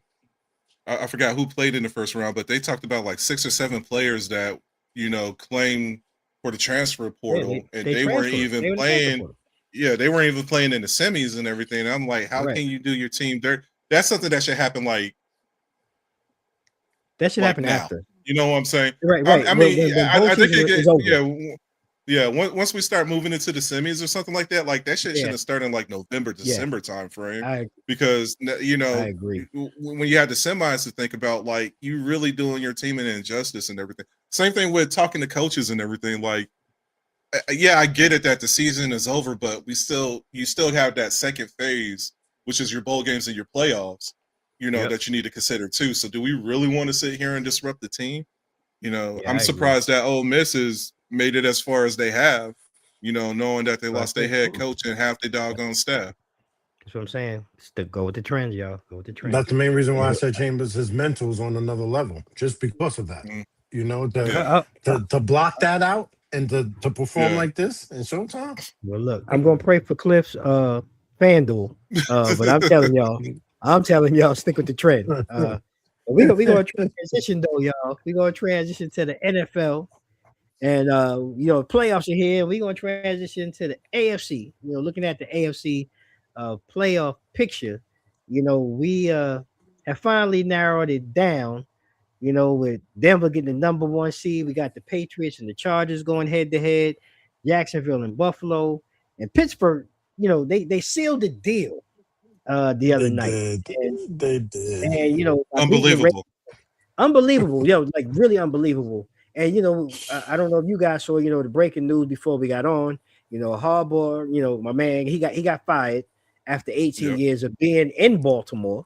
And same thing, we look at, he's the second longest tenured coach behind Tomlin. And even in Pittsburgh, they've been calling for Tomlin's head. And I just want to start there when we look at that, one, it blew my mind. I thought Harbaugh would be there in Baltimore forever.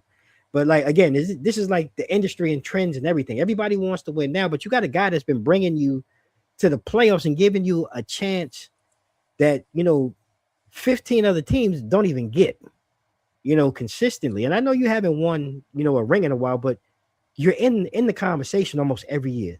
Like, how do you guys feel about that? When you look at Baltimore, or even Pittsburgh, with the coaching situation, like, how do you guys feel about, the stability or instability of the fan dealing with head coaching? Hey, look, to be honest, it's not over for Mike Tomlin.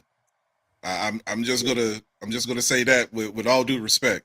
Like, yeah, he had a winning season, and yeah, they made it to the playoffs. But I got a feeling if they lose to the Texans, that this might be the last time we see him too. When you go stagnant for as long as John Harbaugh did, then there's going to be some questions that's going to be put out there. I mean, they haven't won in 13 years. 13 years, right? Yeah. 14 years. Mm-hmm. They haven't won a Super Bowl. You have a lot of talent around you with Derrick Henry and Lamar. Defense a little bit spotty, but everybody's defense spotty in this day and age and everything. But it's the fact that he just couldn't deliver. So I think that's the issue that you have. So, they're going to sit here and try to find somebody who can. You had 14 years to sit here and bring something, bring some hardware back to Baltimore, and you haven't done it yet. So, I mean, once again, that's just the climate that we're in. Everyone's trying to win. So, they're just going to sit here and restructure as best as possible to get what they need. Do you feel the injuries outweighed the performances, or the other way around? I mean, it's tough because injuries were everywhere. You know what I'm saying? It wasn't just with, Baltimore. I'm throwing my team in there too, because we done lost damn near everybody at some point in time in the season.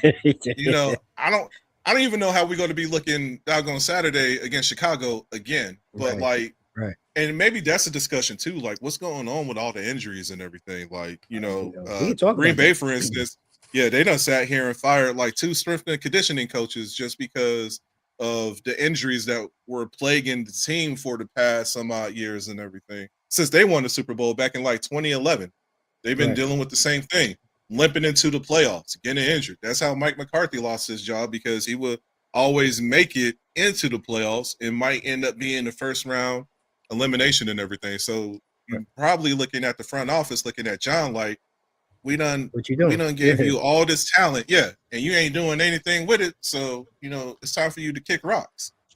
Well, I'm gonna be honest with you, Cliff. Like, I think Baltimore, like injuries, like Sam said, I think every team across the NFL, that's just part of the game.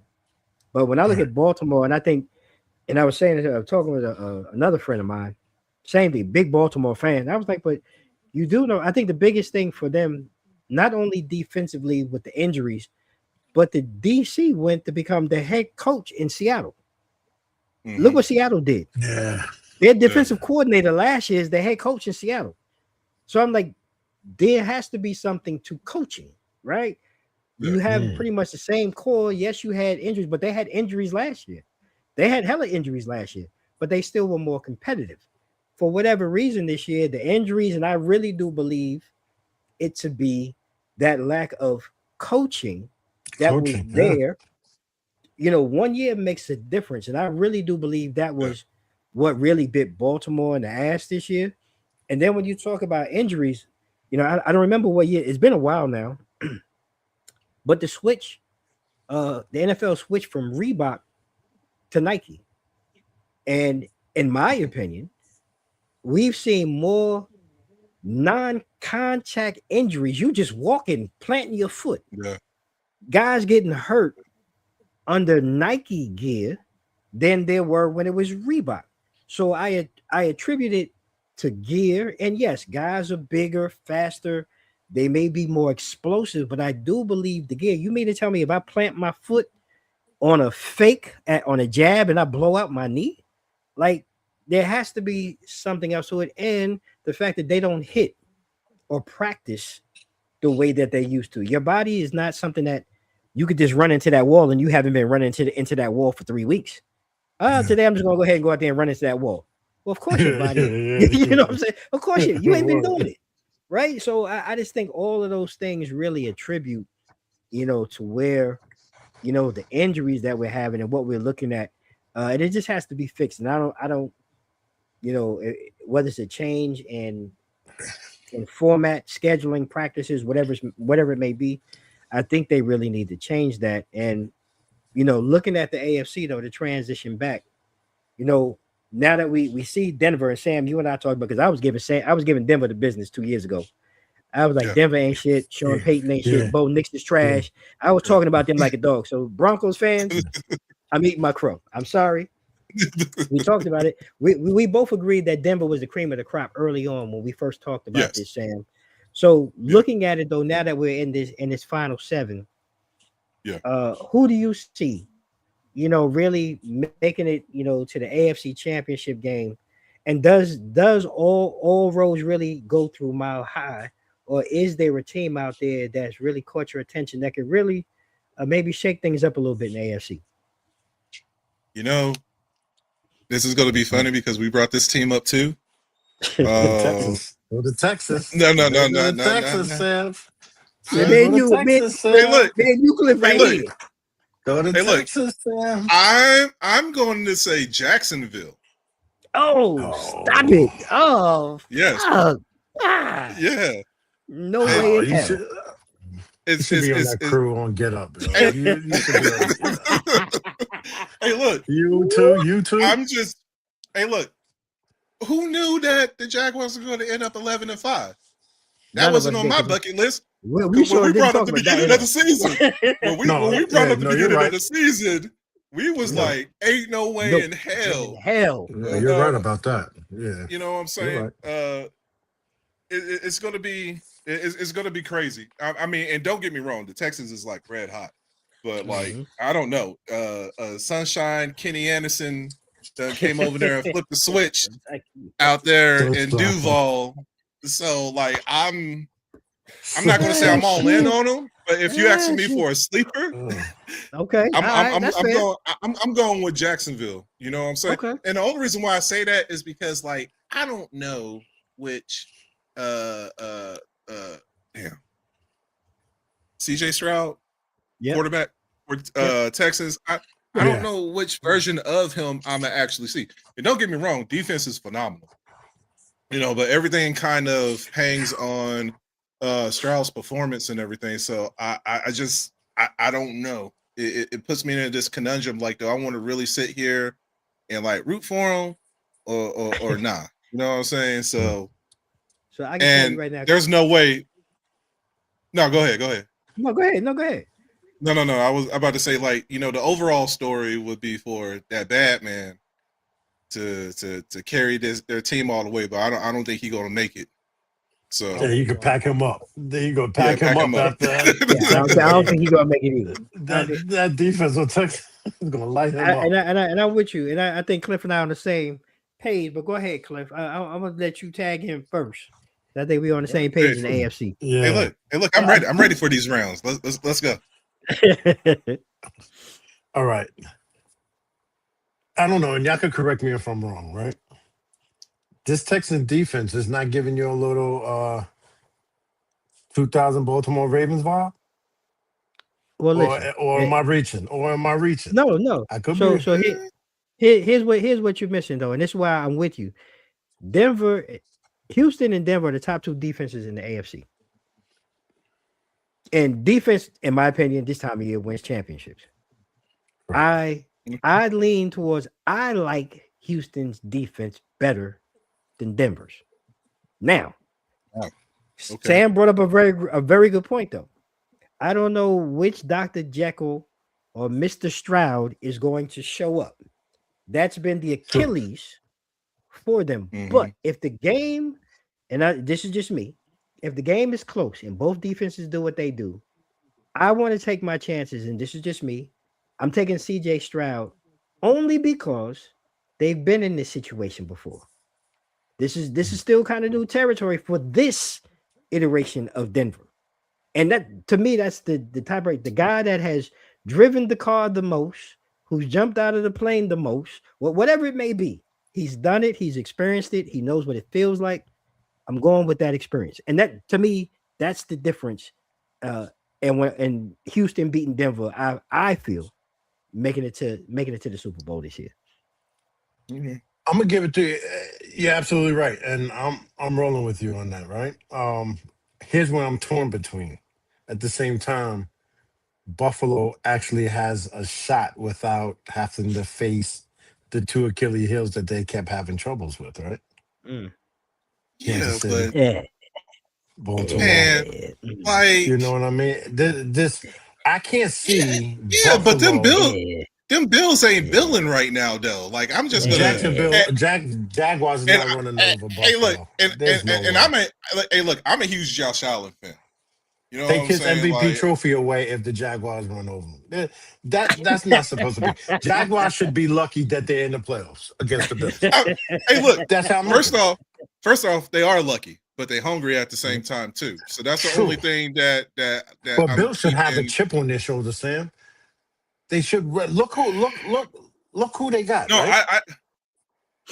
I see what you're saying, and look who's ahead of them. Never mind who they got right now. I mean, they should be able to see it, see the vision.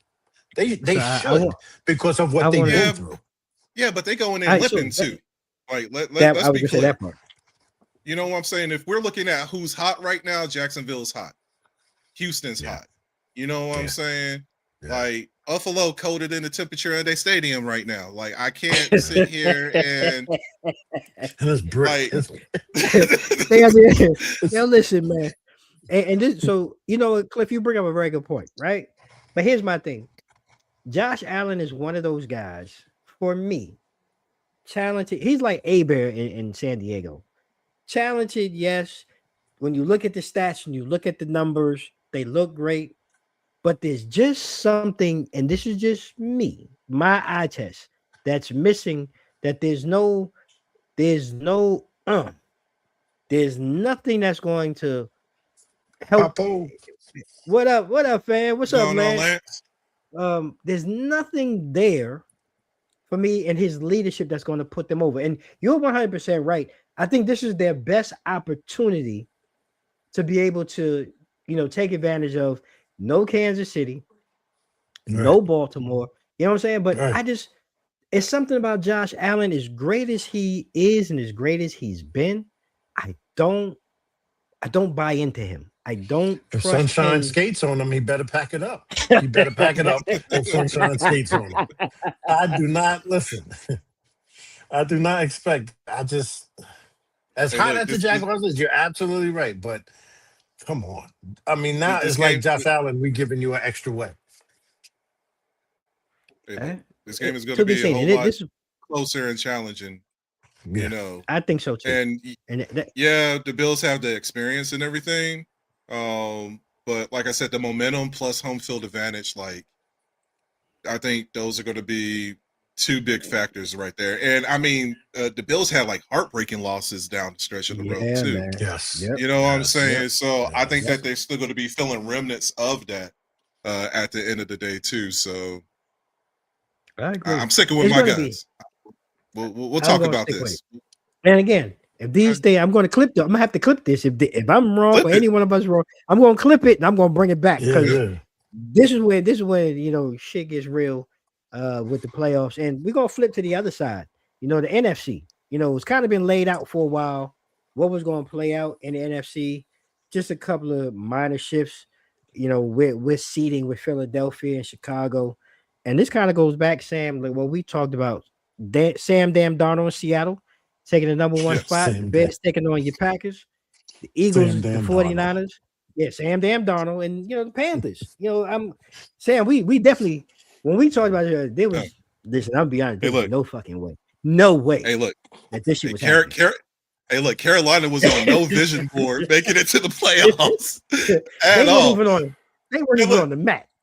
Hey, look. I wish that you would have rolled. I wish you would have rolled the clip when we were talking about predictions and everything, because it was 4 middle Bruh. fingers going towards Carolina, not just 2. Yeah, yeah. It was. They was getting the worst. So shout out to the Panthers Yeah. fans, man, for showing up. I mean, you had to get some help, but you did it. But Yeah. when we look at this, man, like Seattle, taking the number one spot, and like I said, defensive coordinator coming from Baltimore, taking the reins on in Seattle. Sam Damn Donald out here looking like the number 3 pick that he was and that he Mhm. is, 2 years in a row. You There's the understand what I'm stock. saying? Yeah. Still Minnesota, Hey, rolling. look. I know they're kicking themselves because they Minnesota had the punching opportunity. air. Yeah. Hey, look. Minnesota been punching air since week 3. The first time AJ McCarthy got hurt, they were like upset. Yeah. So Yeah. looking at the East, Cliff, I'm gonna open up with you, man. When you look at the East, like who are you looking at? Is there a storyline or a team, or what do you see playing out? As we get to the NFC Championship with the two teams that you feel going to end up there.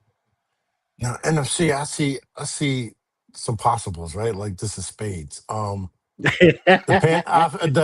Panthers. I feel the same way about the Panthers as I do the Jaguars, right? That's Right. because to me, Stafford, he's on a high, he's playing high level Mhm. with the Eagles, right? My Yeah. question is the Eagles the new Chiefs as far as consistency making it to that level? So I'm eager to see how they do. Because Mhm. 49ers, with all that you spoke it up earlier, with all the injuries, they are balling.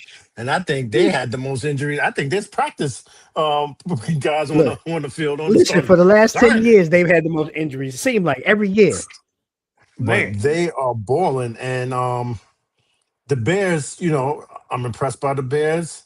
Bears and Packers. Watch your words. I know, man. Hey, So look. I'm realizing, Hey, look. You missed your words wisely. All right.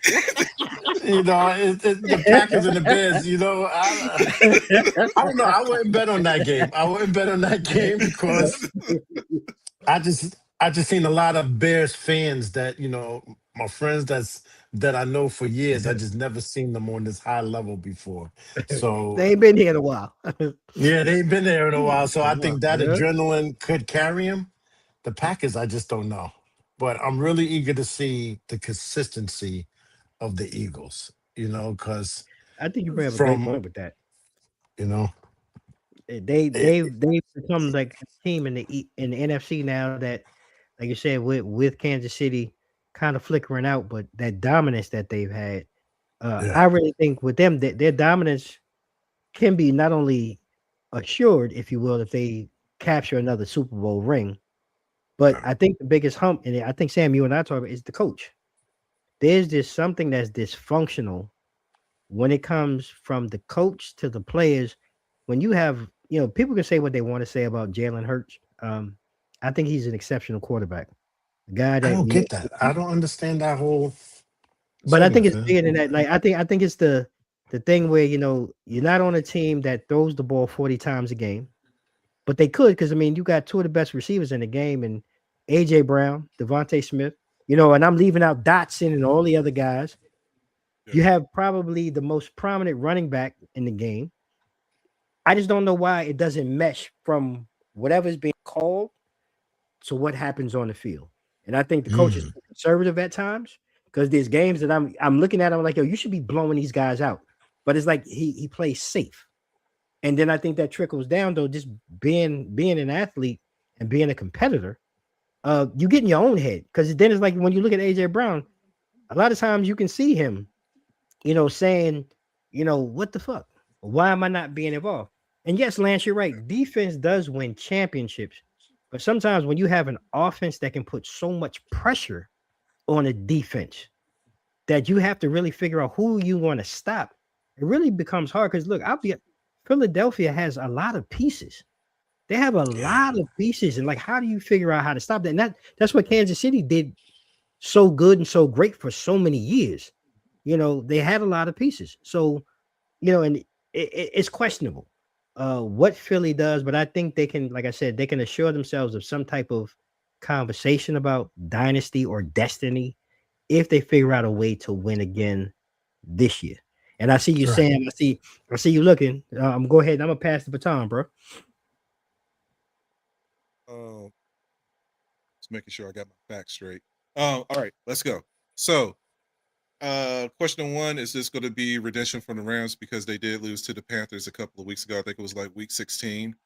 And Yep. that was a really good game and a That shootout. was a great game. So, That was a great game. Yeah. and it was in Carolina too. So it's Carolina. history Yep. going to repeat itself twice. Let's see who else we got. My biggest issue with the Eagles, I think the Eagles lost 2 or 3 key pieces of their offensive line before the Mhm. season through like trades or something like that. So I don't think that they're giving Jalen enough time, whether it's in the pocket or to make quick decisions, because these defenses are just Swiss cheesing and slicing through that offensive line. I think that's the biggest issue, and they're not holding the line long enough for a Saquon to do anything. So Right. that's the big issue right there. I think that's where you have the frustration on the offense with AJ Brown and Devontae Swift, or DeAndre Swift. Mhm. I think that's where you have it at. And and will the question is Saquon going to show up for this game this week? Because I think really, honestly, everything kind of rides on him Of to course. whether or not the Eagles are going to be successful and get that dub. It I do have the Niners with a slight edge, and that's just because Cliff, you said it. Like Carolina's, they so goddamn broke right now. You know what I'm saying? And they came in limping. You know what I'm saying? And Yeah. like this is 2 years in a row too, mind you, for them to come in.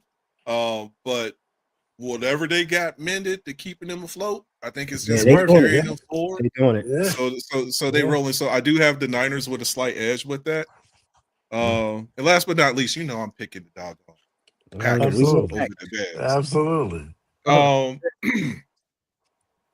the only reason, and let me say this, like I like Caleb. I would get scared of Caleb Williams if he could be as consistent in the first quarter as or the first half as he is in the second half. Because normally the first half, this Bama will sit here and have netted like 64 yards, negative 23 rushing yards, and his QB rating is a D. And then all of a sudden the second half comes around and he has like 223 yards. He's like 16 to 17 as far as pass completions with a doggone QB rating that looked like a credit score, and I just be like, I be getting angry. So that's what I would be nervous with, is if he could sit here and it clicks on Saturday. I think the game is. If it sits there and click that way, then I would be nervous, because who knew what type of impact Micah Parsons was going to sit here and actually have on that defense, because he freed up so much on that defensive line. Yeah. And we don't have that. I know Rashawn Gary said, don't worry, we got it, bro, but you haven't done shit. So I need you to shut up and actually just go to work. I don't the Packers came over there and signed 8 players now, if you include Trayvon Diggs. So I I hope that he comes over here and delivers defensively. But they added some more pockets to the D line. I think they added one more O line, and they brought up a running back too. So we'll see how that goes. Hopefully we're healthy, because that's the thing. Because looking at the beginning of the season, I was all happy, because I was like, but I said it. I was like, if the Packers can stay healthy, then we can make this push.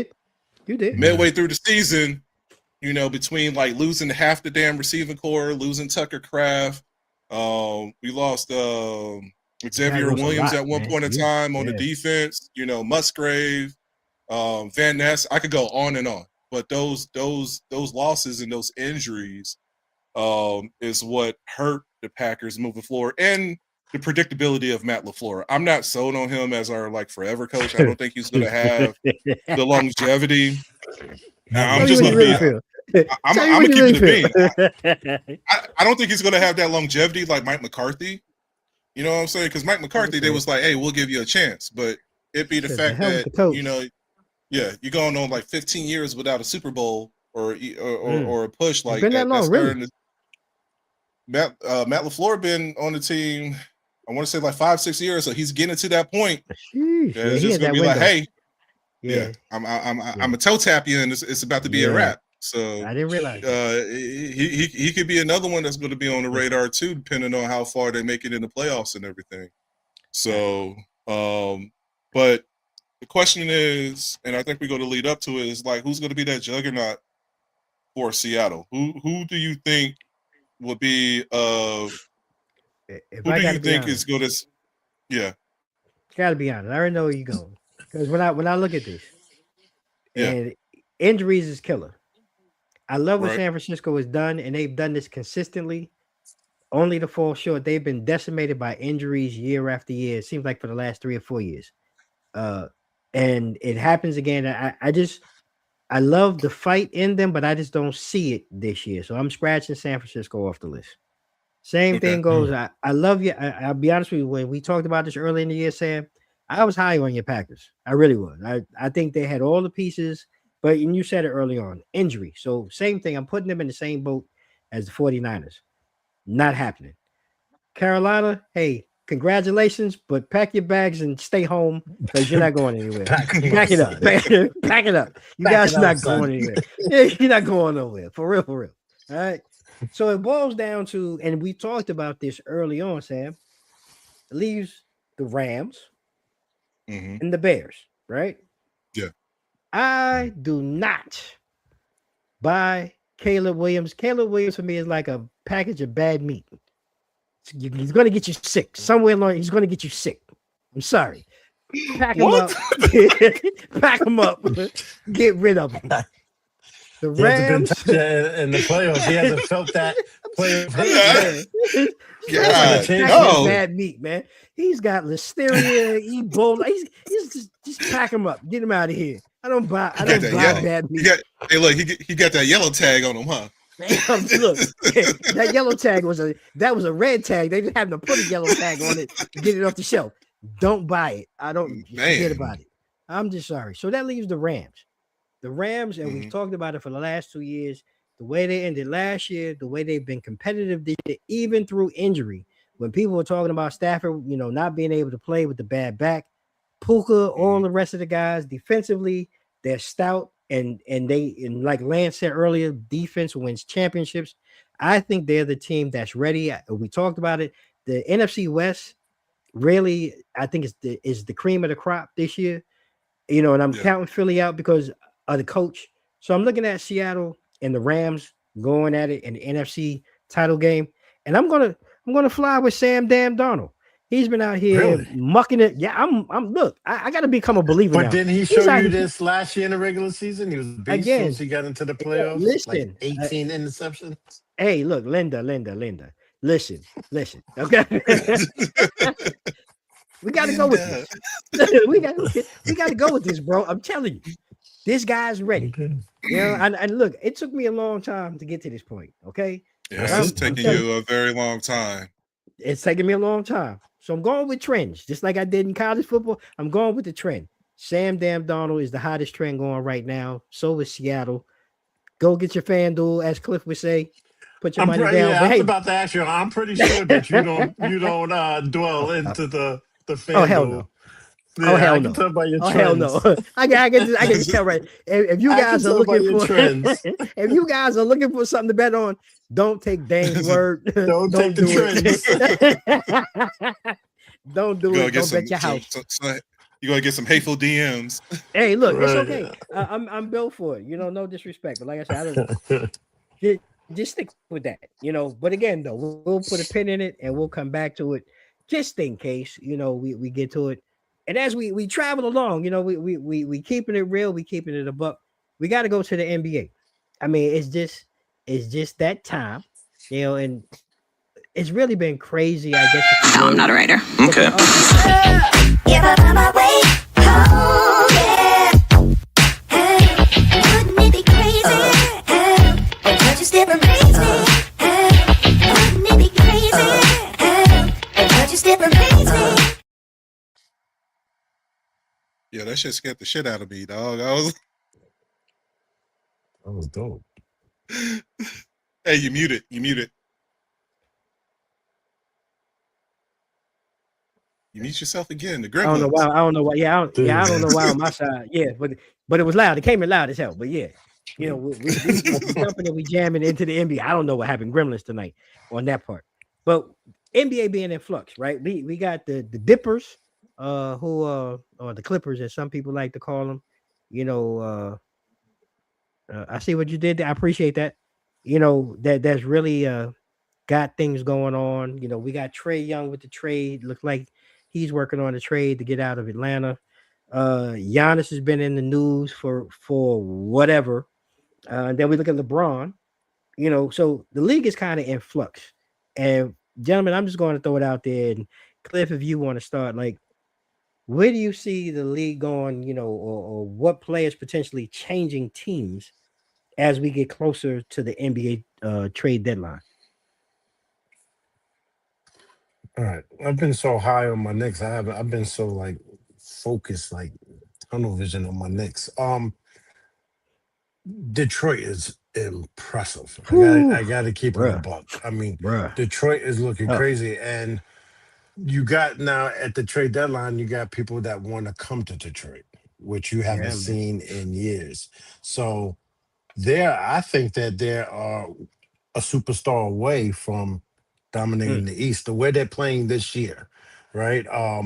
Now we need to see consistency, but man, from where they were to what they're showing you now, they're good in all positions, right? Jalen Duren, that boy is a young Charles Oakley but taller, right? right. The, He was the way ball. that he's playing. So in the East, to me, it's still going to be a battle between New York or Detroit. That's what Mm. I see in the East, right? In the West, a healthy Wimby, yeah. Spurs is OKC. Just how you Whew. have some teams that you just they got your number. Yeah. Spurs got OKC's number. Can it change? I don't know, but you never saw OKC lose to the same team 3 times in a row. Ooh, 3 times in a row. speak So on you're that. seeing some things that haven't happened. Um, Trey Young possibly going to the Wizards. That's for seats. That's the only thing anybody can That's all expect that out of is, that. right? That's just to sell some Right. more tickets in DC. Because as far as that, they still not gonna go nowhere. But it's gonna Right. bring people to the Capital One. Yeah. It's Yeah. gonna bring some revenue.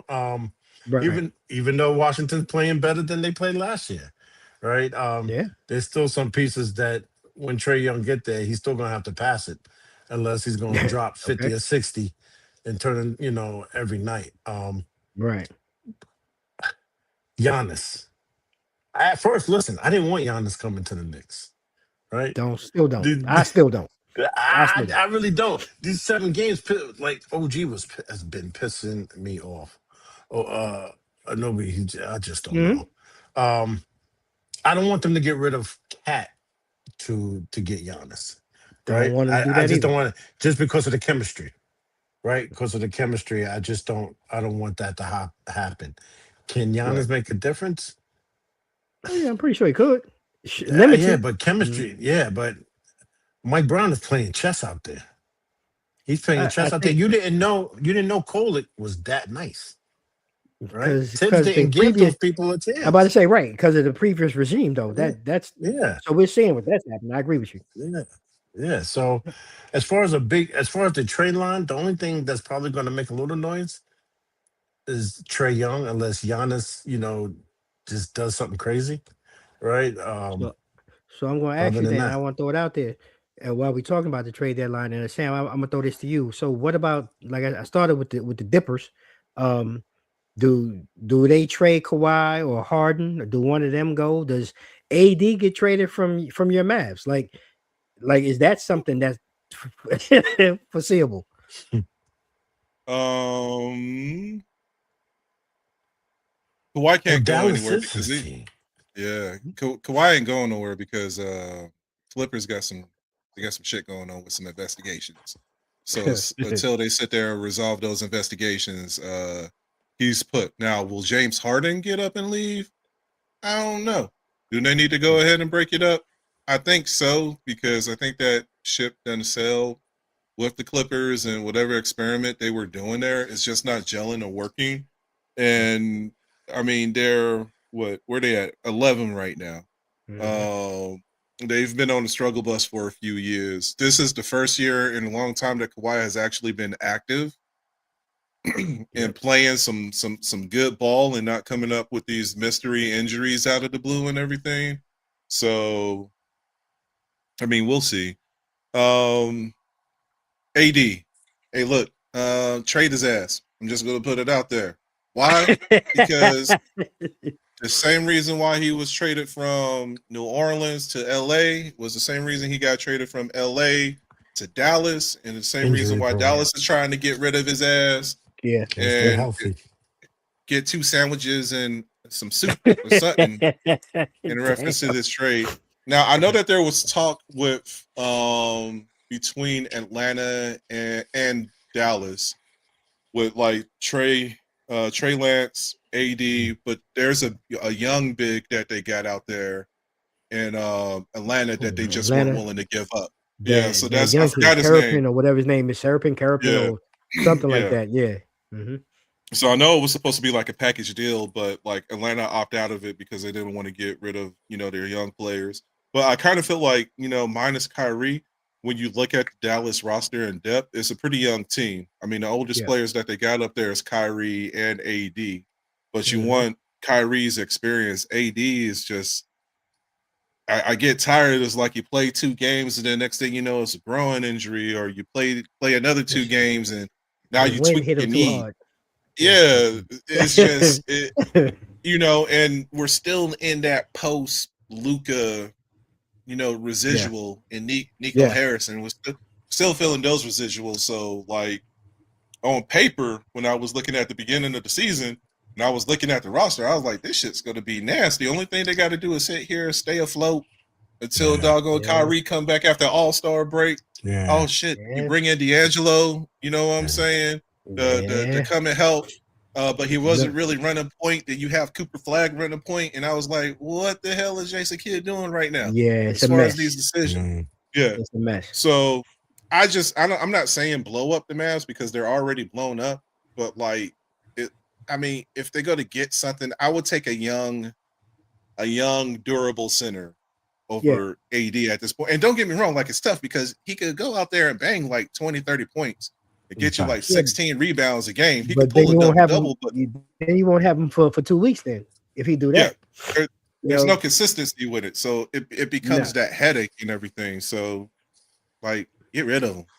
Um Same thing with LeBron. I think the Lakers need to go ahead and move on from LeBron. It's not his show anymore. Yeah, You got Austin Rivers, it's time for you that. got Connect, and you Yeah. got Luka. Yeah. They running the show over there.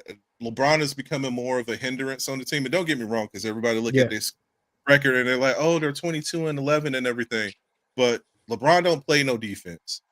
We know Luka Nah, don't he play don't no bring nothing. defense because he wasn't doing that Zero. shit out there in Dallas. Yeah, he wasn't Zero. doing it out there in Dallas, and he still ain't doing it. So do we need a 5-on-3 when it comes to offensive play, when it comes to defense and everything? So, Dude, it's and they're terrible. more productive. They're more productive with LeBron sitting there on the sidelines eating fruit, doing his rest recovery shit. You know, so just like Yeah, keep him there. let's go ahead and give him his grand tour.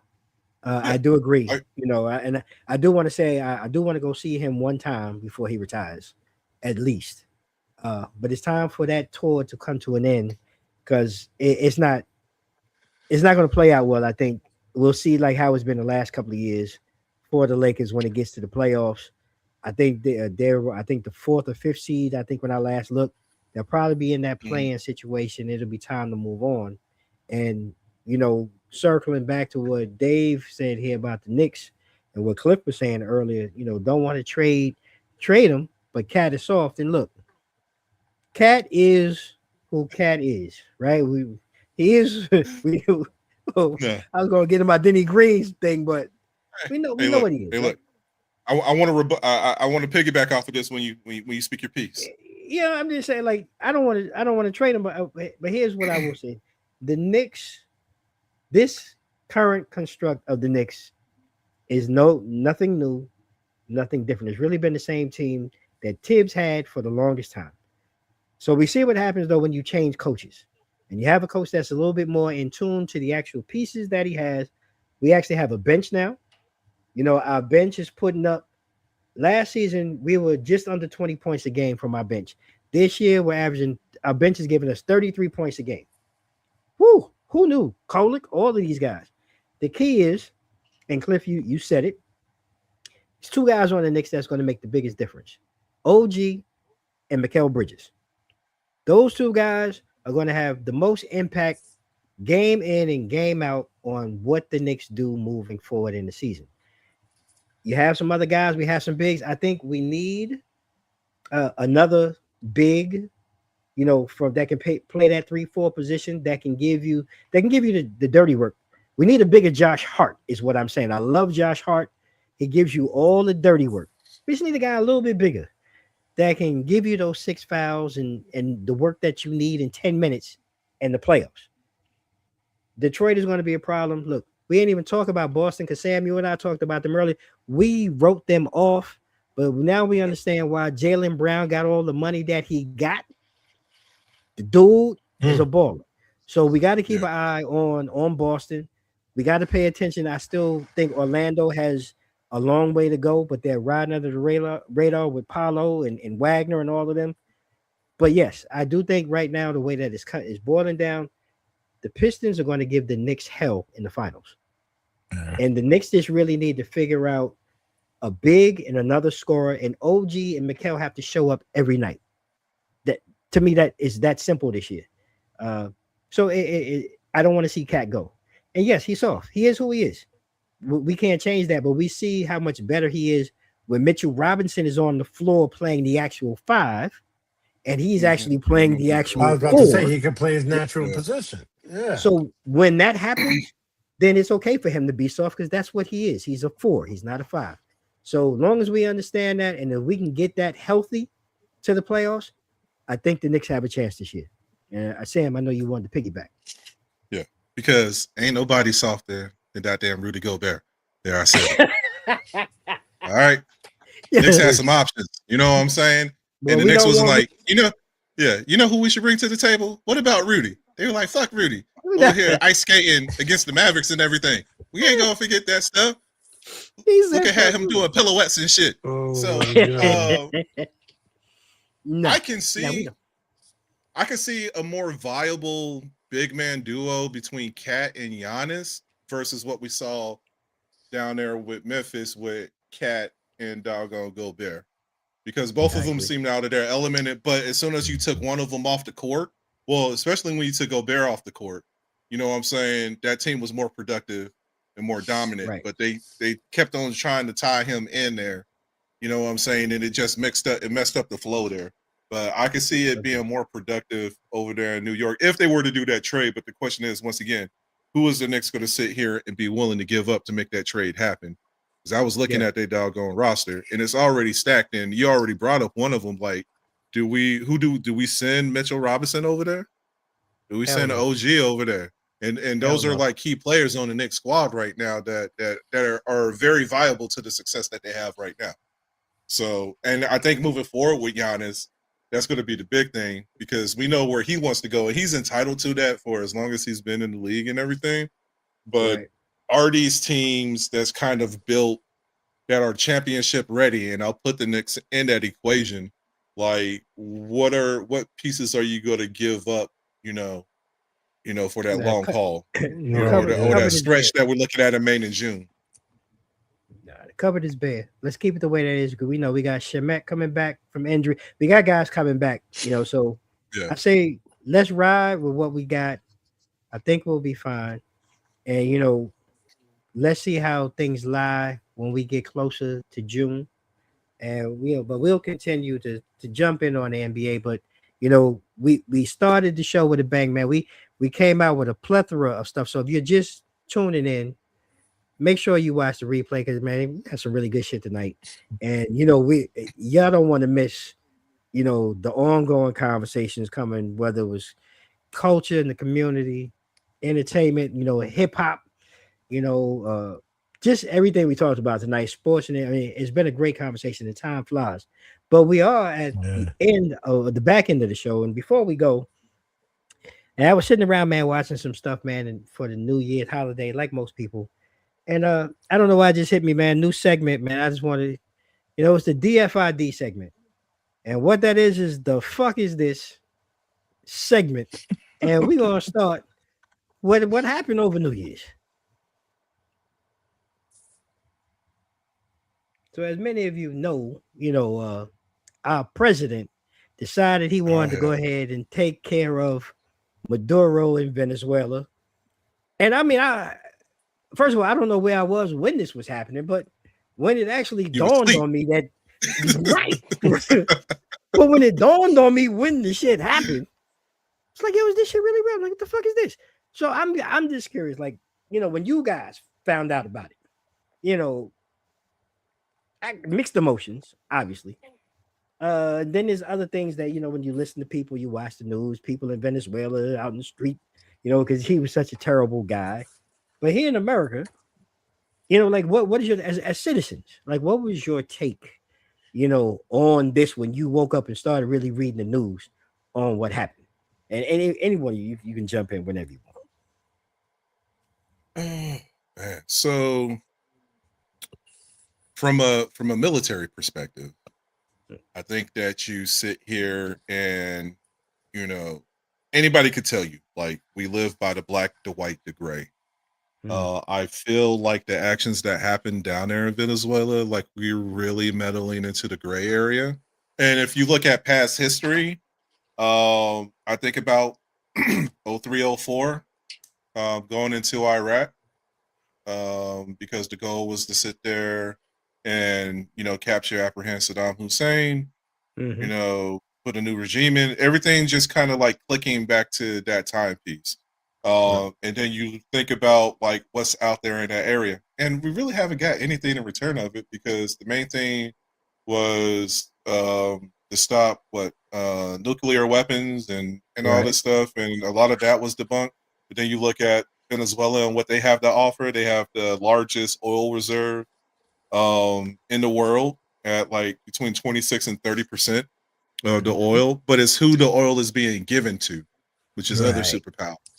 Or other world, or the superpower, not superpower, world powers. The world powers. When it comes to it and everything.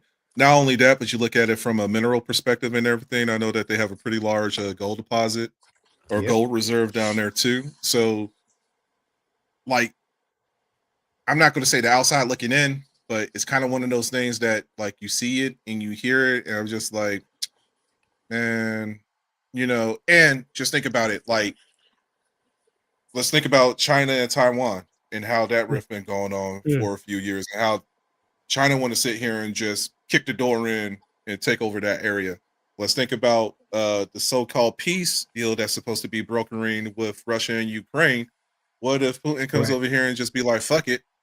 I didn't Because he try can't. I to, mean, I didn't sit here and try to right. broker any deal. Yeah, I just went down and kicked in doors and hijacked somebody and put them on a chopper. So you're dealing with a real murky, and uh, even when you look at what happened on the Gaza Strip, it's the same narrative. You know what I'm saying? You're setting a precedence here that, like, yeah, we have rules, but the rules don't matter. You Right. know, what if all of South America want to sit here and coincide and join forces and try to bring that smoke up north? That's another Right. thing, and you're making threats to other countries too. What the fuck are Right. we doing out in Greenland? He's been talking Oh, about Greenland for over a year forgot all now. about. Hey, right. I didn't even And, bring that up. that's a whole new can of worms. So, like, Right. I'm just confused to. Do you want the world to hate us so much, and And isolate us so much? that was Because my that's what we're thing. kind of that's what we're evolving to. That Yeah. makes me nervous because you think about the alliances, you think about us kind of being the land of the free and people wanting the opportunity to come here to America for the opportunities that we provide, and now we're becoming the bullies that they're sitting here and running away from. Yeah. That's a great point, Cliff. So I, that's why I wanted to really hear what Sam had to say. I know he comes from the military, so he has a good insight, depth, and thought on that. I had all sort of thoughts, right? I had my activist thought, like, all right, all of the stuff that's going on here, you tried to clean up, DC, and then from DC you went to Yeah. Chicago, then from Chicago you went to Venezuela. You know what I mean? What Yeah. about yeah, the rest of America, right? We Right. we have issues here as well, right? So yeah, that's my activist hat. My Another thing is, he's showing you that at the end of the day, it has to be about money too, yeah, Mm. right? Mm. It has to be about money too. To say that you are about to take control of a whole nother country, you didn't Yeah. even build the business you have here up to par before you're trying to take on another project. Mm. Like, what Mm. is really going on? I've never seen something like this. I've Right. never seen something like this. I don't know whether to be mad, scared, looking into Right.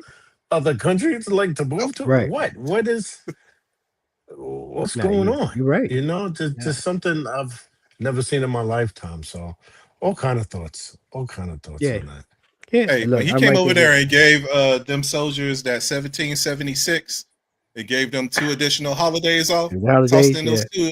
2 additional, and I bet you one of those days they had shrimp and lobster or surf and turf. If you're a veteran, Li- Listen, he's you know what preparing I'm talking himself for about. after the 4 years. Yeah, He's preparing yeah. himself for after the 4 years. So normally when we used to get good meals, when we were getting good meals on an installation, that means that we were about to get deployed somewhere. So I'm pretty sure there Oh. was some steak and Oh. Mm, lobster one of those nights Mm. mm. that those soldiers got those Wow. 1770.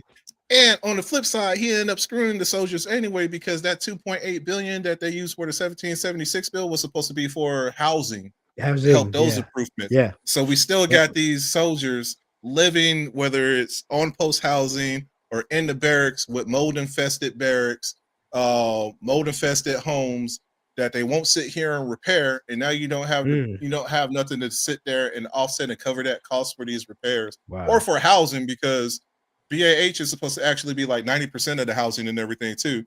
But let me go ahead and just give you this one-time check. You know what I'm saying? Wow. To call it a day. Wow. So you end up screwing the service members in that aspect too. And Wow. Sam, correct me if I'm wrong, but the whole oil, him getting the oil and keeping the oil, is that true that Venezuela they even is like, you can have it? We don't even care about that, right? I'm Wasn't there not a sure certain about amount of that. oil? it was who they were selling the oil to, Well, which was two, Two. Russia, right? Okay. China, Okay. and everything. China, right? And I think Iran is in the mix of that too, of Hmm. who they're Okay. exporting their oil to. So now what they're doing is Okay. they want to, like, you can't sell to these guys no more. It needs to be Hmm. exclusive to us. You know what I'm Yep. saying? When it comes to your fuel production and your selling of your fuel, like it needs to be exclusive to us first, and then we could deem who we want to pass it off to. Yep. That was part of some of the deals or the Yeah. negotiations, I mean, or the not extension of negotiations, that, but the demands. Yeah, the demands the that came demands. out. Yeah. Yeah, in order for Venezuela to start producing and selling their oil again. Mm. And I mean, he even took it a step further. You saw what people were barred from getting back and forth out of the Caribbean, Hmm. getting back home or getting out of Yeah, the states, going because the blockade that's down there in the Caribbean now around Venezuela and all of that. So it's become yeah, very difficult. And like I said, I'm with you, Cliff. I don't, I'm in a state of flux because it's one of those things. I don't know if I want to, if I'm happy about it. Should I be worried about it? But these are things that are going on that I think we just have to be mindful of and pay attention to because there's so many different things like Sam talked about. Our military guys and men and women getting these benefits. You still have the continuing resolution that's still sitting out there for federal employees. January 21st is around the corner. So there's a whole myriad of things that are going on that we need to be mindful yeah. about. But that was that thing that first thing that I saw that really stood out to me. But then there was, I don't know what this was when I saw it, and I don't know how long it's been around, but I just happened to see it, and it's one of those things that I really was like, "The fuck is this?" And I'm just gonna let it play.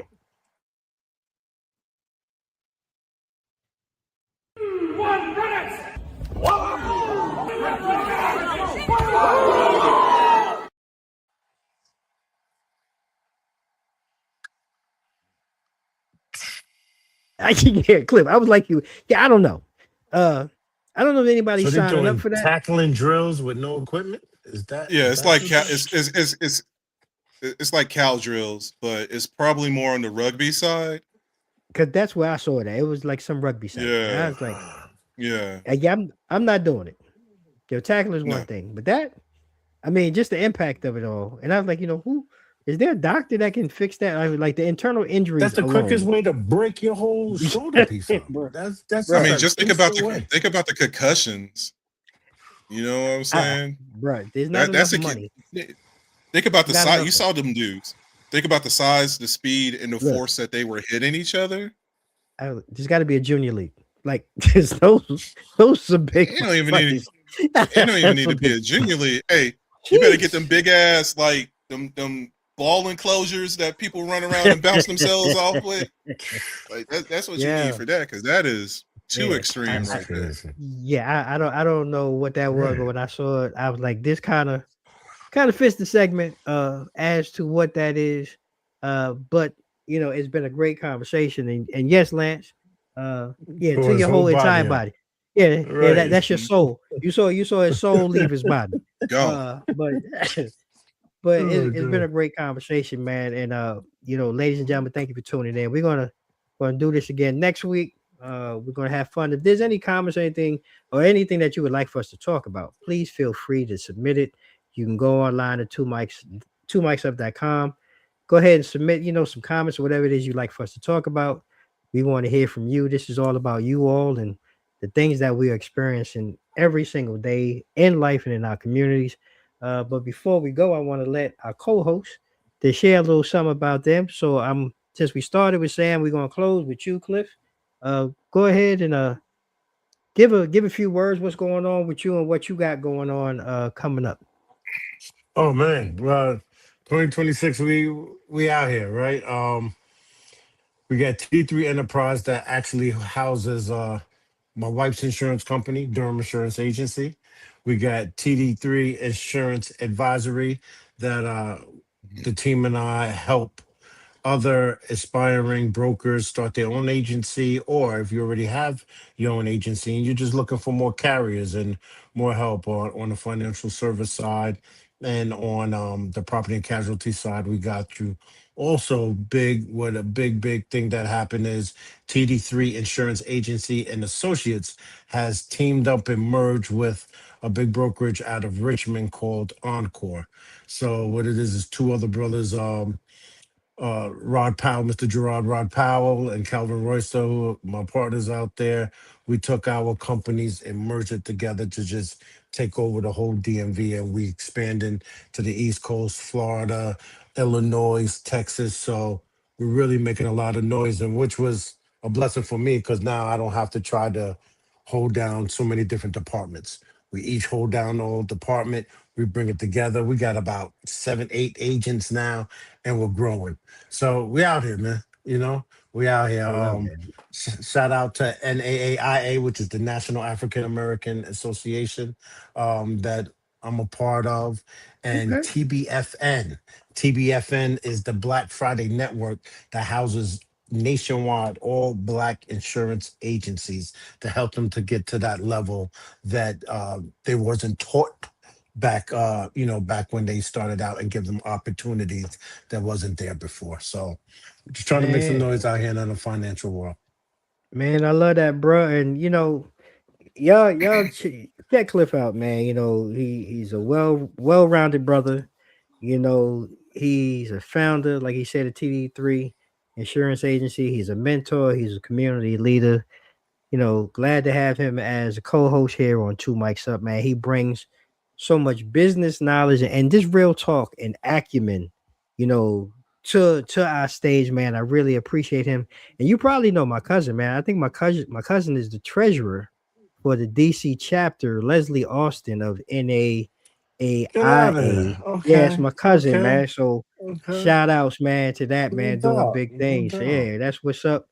And look, No I doubt.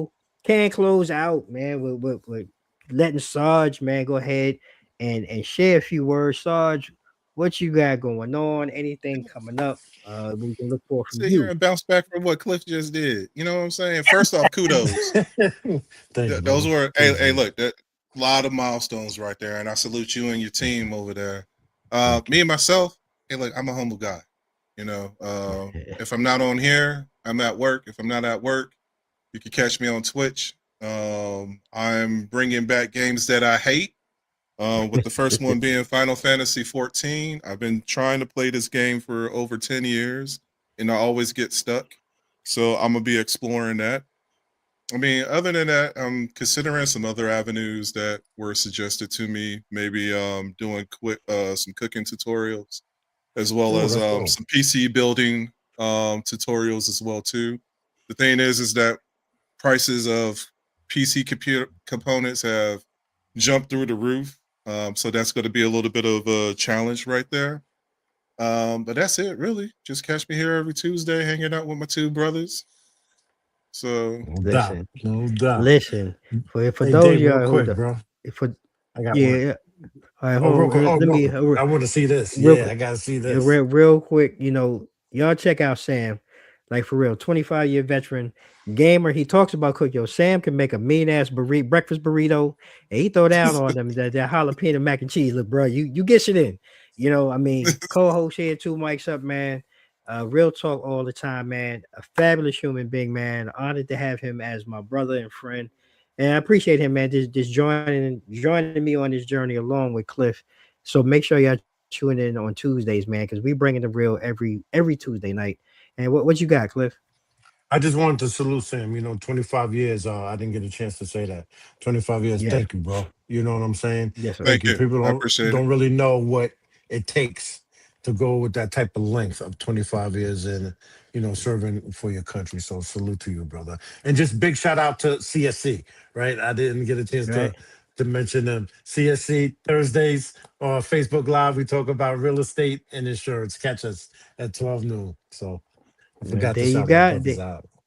Hey, no problem. There you go. Shout it out. And look, I'm your humble host, and do my best to go ahead and bring you this type of shine and energy every week. I'm Damon Cunningham. Host of the 4-time award-winning talk show Two Mics Up. Can't do this each and every week without these gentlemen. But if you want to follow Two Mics Up, you can follow us across all social media, IG, Facebook, and X at Two Mics Up. You can follow us online at www.twomicsup.com. Like I said, man, we bringing it to y'all each and every week. This is the new format for 2026. But I will say, I still, have some things lined up that I had to intertwine and mix, with this. And yes, Lance, we have to salute all of our veterans because without them, we couldn't do what we're doing here every Tuesday night. Facts. Let's just call it what Facts. it is, so let's keep that in mind and keep that in our heart and keep them in our hearts and our prayers. But I do have some other shows coming up. We'll be back here next week, Tuesday, as well. All new conversation. But then I'm coming back next week, Wednesday, as well. I'm gonna be sitting down, man. We're gonna get into some feel it to heal it. I'm gonna be sitting down with Dr. Dana Holloman, and we just gonna really open up, man, about how we feel. And if that's really where you are, because mental health is real, men's health is everything is real today. So we're gonna do that next week, Wednesday. So I hope you tune in then as well. And before we close, like we started the show, really talking about, change is good. And I just want to leave you with a couple of things. When we talk about change and growth, whether it's personal, professional, or just the way we move through life, it all comes back to that one thing: change. And yeah, change isn't always comfortable, it's not easy. And sometimes it's really a test for you, right? But that's the point about change. It is good. It can make you a better person, can make you a better community leader, can make you a better father, can make you a better husband, a better wife, whatever it may be. Every step forward that you take, every new challenge, every door that closes is really shaping you into who you really are meant to be. Not who you want to be, but who you're meant to be. In business, change, it really keeps us sharp. In life, it keeps us alive, whether you realize it or not. And personally, it reminds us that progress does not come from standing still. So keep embracing it, ladies and gentlemen. Don't resist the shift. Ride it. Enjoy it. That's where growth truly lies.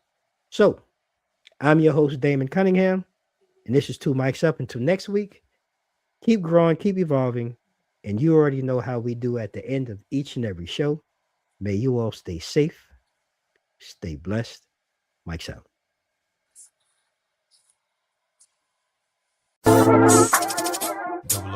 007.